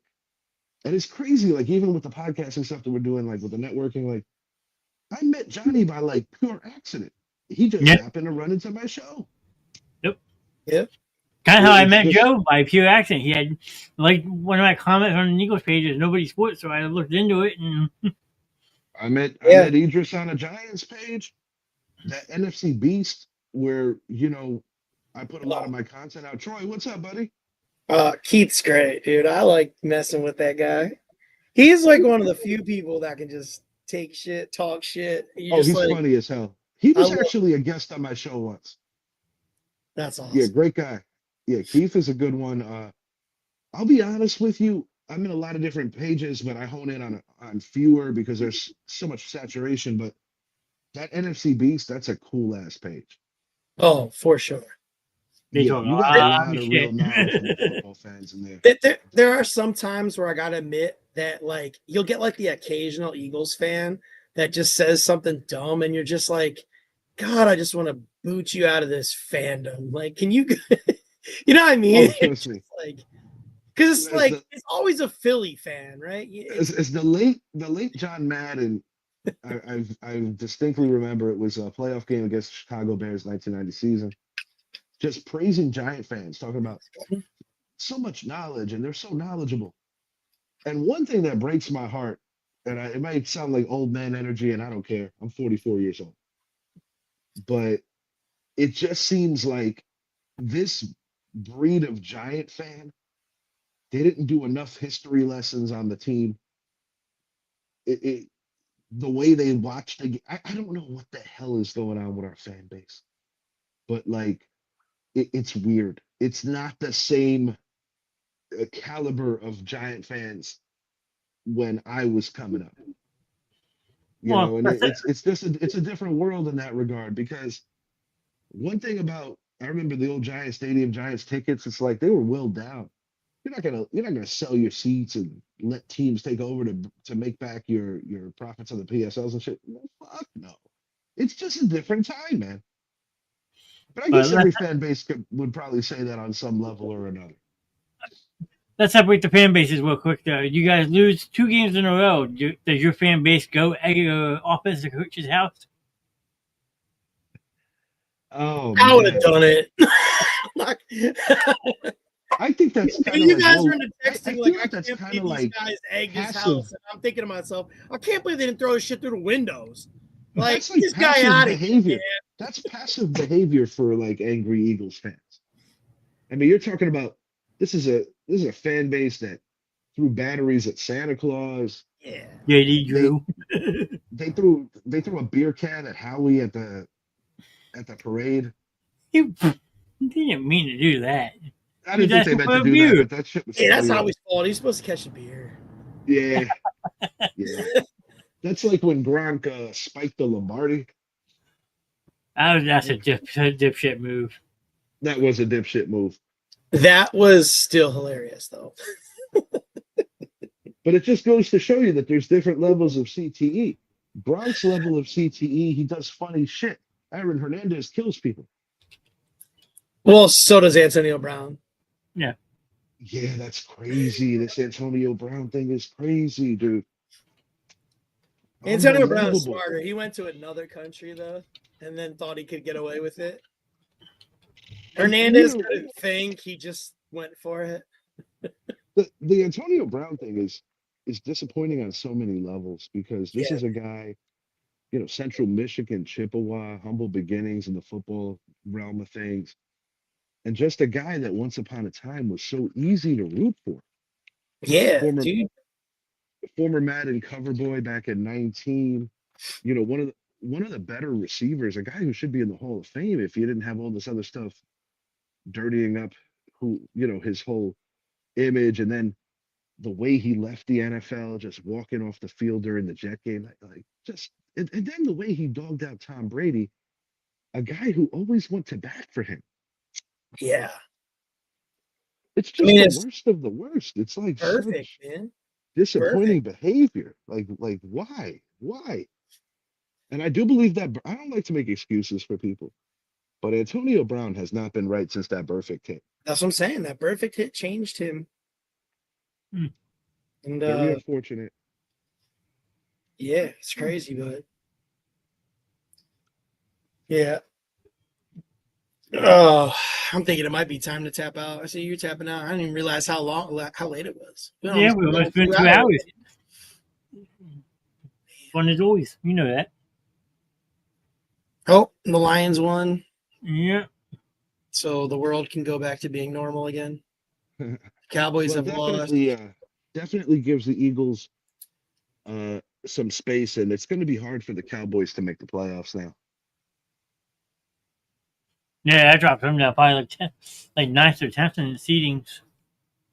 Yeah, that one hurts. I mean, it could still be done. I've seen crazier things happen in the last couple of seasons alone, but yeah, this loss is definitely gonna damage Dallas, making it Lions might find themselves back in now because yeah, that's what I was just gonna say. It actually really hurts them because now they lose the head-to-head versus Detroit, which is one of the teams they're gonna be trying to catch. the Lions do have a tough schedule down the stretch, though. Yeah, but you gotta see what happens with the Chicago and Green Bay on Sunday too. Detroit's gonna be watching that game close. I definitely like Green Bay this week. Green Bay was actually my pick to win the NFC. Not coming in when they acquired Micah, it changed my view of what they could do. My preseason prediction was Rams, Packers going to the bowl, and Bills, Broncos. Bills going to the bowl. So right now, I would say the Bills are probably the biggest stretch out of my 4 teams that I originally predicted. Yeah, Buffalo better be careful. They might not even make the playoffs. Well, I was just about, I was gonna look that up. Didn't we both say Buffalo Eagles Super Bowl? I think we did. Yeah, that's where we ended up. Yeah, if the Bills don't get it done this year, just a huge disappointment on so many levels because I did say this, that Buffalo is a dangerous wild card if they get in based on experience alone. Like if they run into New England and say round 2, that could be a little scary for the Patriots. And I'm basing this more so on experience, but Patriots look like a team Yeah. that very confident, and they're a reflection of their coach. Mike Vrabel's done just a phenomenal job there. That's wild to even suggest. I didn't. Buffalo is in 7th. Yeah, so it's very feasible that they could. I mean, shit, that could be a first round matchup. Say if New England finishes second in the conference, that could be a first round matchup. But can you imagine Buffalo as the 7? They go in and beat Denver, and then they go in and beat New England. I mean, it's definitely possible because Yeah. the thing about Denver is that their offense takes like quarters off at a time. They've done it this year. Like that Raider game was like watching paint dry. The Giant game, they didn't wake up until the fourth quarter. Their defense is Oh no, their defense surprisingly good. No, their defense is legit. Patriots Rams 3.0, we could get that. I hope not, but I still hope. I mean, there's big hope, but I want to see Carolina sneak in as the 7th seed in the NFC. Carolina could win their division still. They got 2 Right? games left with Tampa Bay left. Yeah, the way Tampa's playing right now, it wouldn't shock me. But Tampa's been fortunate over the years too, like in terms of scheduling when they really need to win one. But the injuries right now, Mike Evans' practice window opened. I don't think you'll see him until week 16, but definitely going to be interesting down the stretch to see how all this plays out. Yeah, because both conferences are just wide the hell open. Yeah, and I'm still gonna. I have a funny suspicion that if you guys beat the Chargers as I'm predicting, I think you're gonna see the Chiefs beat the Chargers the next week, and then all of a sudden, maybe the Chargers are gonna have something to worry about. Yeah, because right now the Chargers, Colts, and Bills are all 8-4. Then you got Texans 7-5, Pittsburgh and KC at 6-6. The Dolphins aren't out of it yet; they're 5-7. I got Yeah. one last thing I gotta say before I get out of here. The Dolphins are still playing for Mike McDaniel. Oh yeah, absolutely. That Yeah, guy has I 9 mean- lives because I thought for sure he was going to be the first coach fired. No, they've turned that season around for him. I mean, started it off with the win against the Bills of all teams. Yeah, Huh. and And I think they should win again. They got the Jets. They should win again this week. Yep, Jets, yeah. Steelers, Bengals, Bucks, and Patriots. And that Patriots game might not mean shit. but that would be a waste of a wild card spot because Miami cannot play in the cold. Yeah, we found out last year when they got smoked by Kansas City. Yeah, that was rough. Devin Achan, great season, but it's not going to be remembered just because they're not the way that a Jahmyr Gibbs season or obviously what Barkley did last year. But gentlemen, great job. I am out for tonight. Yeah, man. Get your sleep. I probably need to do the same thing here shortly. No good. Gonna get back at it again in the morning. Johnny Yeah. Joe, thanks for having me. Later, Richie. Have a good one. Have a good night, brother. We'll see ya. Well, Johnny, I did it. I made it. We did it over 2 hours. Yeah, no. Really make up for the Month that you took off. on my hiatus. And then the thing I still got to pay you for that month, too. It's oh, that'll be No, good. people were asking, people were worried about you. I mean, they were like, hey, sports coming back. I was like, we're working on a couple of things, but we'll get back to it eventually. I mean, still a work in progress. I know you still want to try your idea, so. Yeah. I just and it was actually really cool. Shout out to I think your Monday co-host AC. I saw her. Yep, I she saw was. a post saying like I hope everything's cool with Joe and his family, and I'm like shit. I've never even met some of these people, and everyone's checking in on me. So I appreciate it. Yeah, it was a weird couple weeks.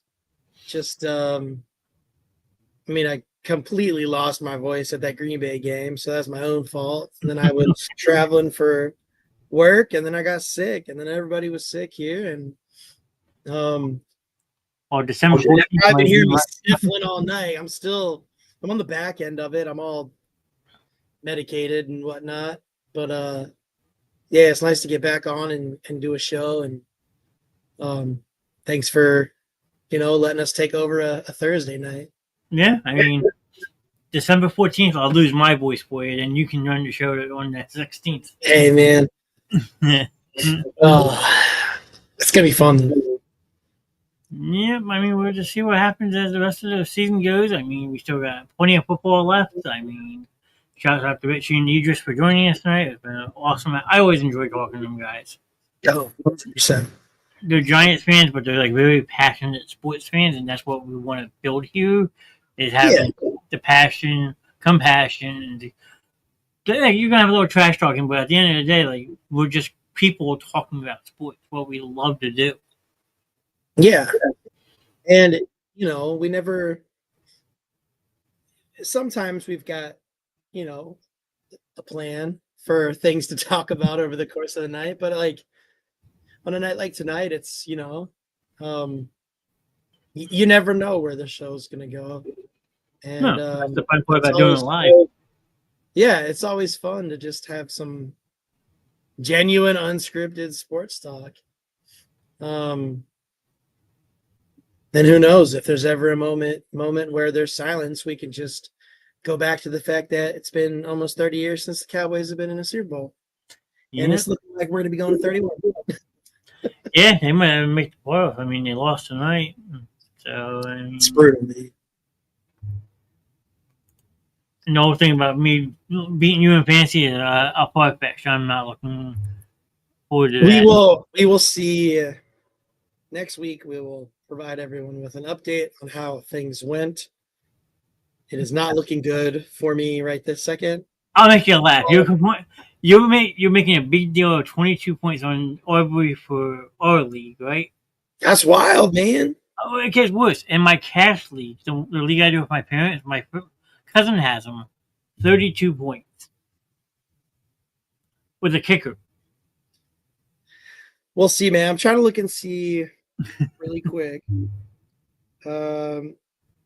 Nope, we will not know until Monday because you've got Saquon. Yep. I actually have a couple of people on Monday if I wanted to. I wonder if I should, just for the hell of it, pick up somebody from that game. On my bench, though, I have Quentin Johnston. I have Dallas Goddard. I got Valate or whatever. Oh, and you got Vidal. You've got, yeah. So you have everybody that I could maybe pick up. I don't even think there's anybody I can pick up. Gotta cover my bases, you know what I mean? You're over here like, make sure there's nobody from that game available. I mean, I think Keenan Allen's available. Oh, there's a reason for that. Ooh, Gadsden's available. Is he actually going to play? I need a new tight end. There you go, see? No, but I can't do it, man. I can't play somebody against the Eagles. The only person I can only pick up an Eagles player. And I don't think there's anybody worth having. That's why I took Johnston. I mean, you want Saquon, give me a running back, and he's yours. Saquon hasn't done shit for me this year. I'll pick up Dotson. Hey, you never know. Bigsby. Maybe that would be messed up if I like put Tank Bigsby in and you got Saquon and Bigsby vultures all the touchdowns. Well, it's funny because Barkley popped up on the injury report that Tuesday before the Chicago game. I actually went in and picked up Bigsby just in case. I mean, you clinched. You're in the playoffs no matter what. You're the first team to clinch. But TJ, if he wins this week, should clinch 2. Sam should probably get 3, but then it's a dogfight between half the league. I mean, that's right. Is it first week bye? Nope, it's top 4 seeds only in the playoffs. Okay, so I'm good. Like I'm in no matter what. Yeah. Or I mean, I'm playing next week no matter what. 1 place 4, 2 place 3. That's it. Everything else is consolation. So. And Power Rangers is the team that's been my kryptonite this year. So who knows? Though he could be knocked out if Mike keeps winning. If my cousin Chris keeps winning. I know it's just crazy. I'm pretty sure I lost both times. Well, let's see. I was trying to look at my. I don't actually know how you look at schedule. So go to standings and click on schedule. And it'll bring up your. So Yeah, you lost the Power Rangers week 2, 151.05 to 149.33, so less than 2.0. Did I lose the second time? Nope, you beat him the second time, 194.95 to 115. You I lost thought- to Mike Wright once, 151.20 to 140.72. And Bare Minimum Bandits, which is my friend Dom, 142.83 to 128. Can't win them all, man. Nope. I mean, look at it. You started 2-2 and you're 10-3. Hey, I started with a D minus. I Yeah, Yahoo. was gonna say we all gotta talk about this right now. Oh, man. That could just go on and on. Like, you know that. My team I don't know what the hell wrong with my team this year. Didn't you win it all last year? Last year, yeah. I didn't win it all last year. Tyler did. Okay. The team that's in last place this year. Kind of like how I was the year after I won. Completely like bomb the league, and shit the bed. I mean, Yeah, that's what I was trying to. Is this our third year? yeah. Okay. I was gonna say you definitely won one of these. I won the first year. The first year. Okay. Then I got cocky and said I was going back to back and then finished the last. I mean, I could still wind up finishing the last this year. I mean, only one game above Tyler, and I have the least amount of points scored in the whole goddamn league this year. Oh, you're 6. Okay, you can't. I mean, I could still make one. 7, 6. So 7's. Oh, there are 2. Are there 2 weeks left? No, we go to week 17 is the playoffs. So this week and 2 more, yes. Oh, well, you still got plenty of time. Yeah, I got to win out and hope everybody else loses. Yeah, so you're still. So the final week of the season, Week like the 18. final week of the NFL season, is our championship week. Yep. Oh hell yeah! And Buffalo is trying to fight for their division. Let's go. Josh Allen's playing in the last week. That's what I mean. It gets interesting. I love it. I need Buffalo to keep losing. That's what I mean. It gets very interesting. That's what's fun about when you make the season go all the way to the last week. Because some people have to like make a whole new roster because everyone they have isn't playing the last week of the season. Man, I gotta think about that, huh? That should be good. Yeah, because Colts are still playing. The Bills. Colts, yeah, nobody's really. I guess the Broncos, nah, because they can still be trying to play to get the first spot. Yep, the Rams, since they lost, now they got to keep playing. Houston's still playing. Green Bay's defense on my bench, so one of Kansas those. City.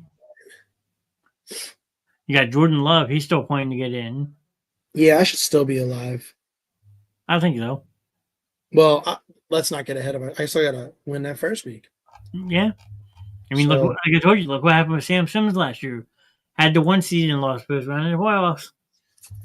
Man, I can't do that. I'm not pulling a Patriots. He's a Cowboys fan. That's what makes it even better.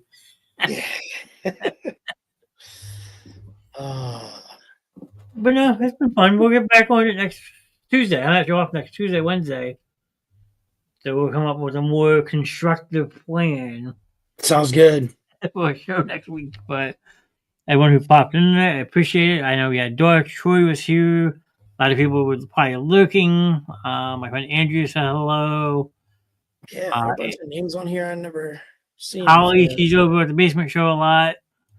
Brad Ryder, that is AC, the one that was asking for you. Oh, Alan appreciate Moles, you know Grim. Who else? Gary is my friend. You probably talked to Gary before. Andrew was on the basement show back in the day. Stephanie Ortiz is Alan's daughter. So people pop in and out just saying hi all night, which is quite okay. No, it's just cool to see the comments come in and people popping in to say hi and whatnot. So Yeah. I mean, It's nice to be.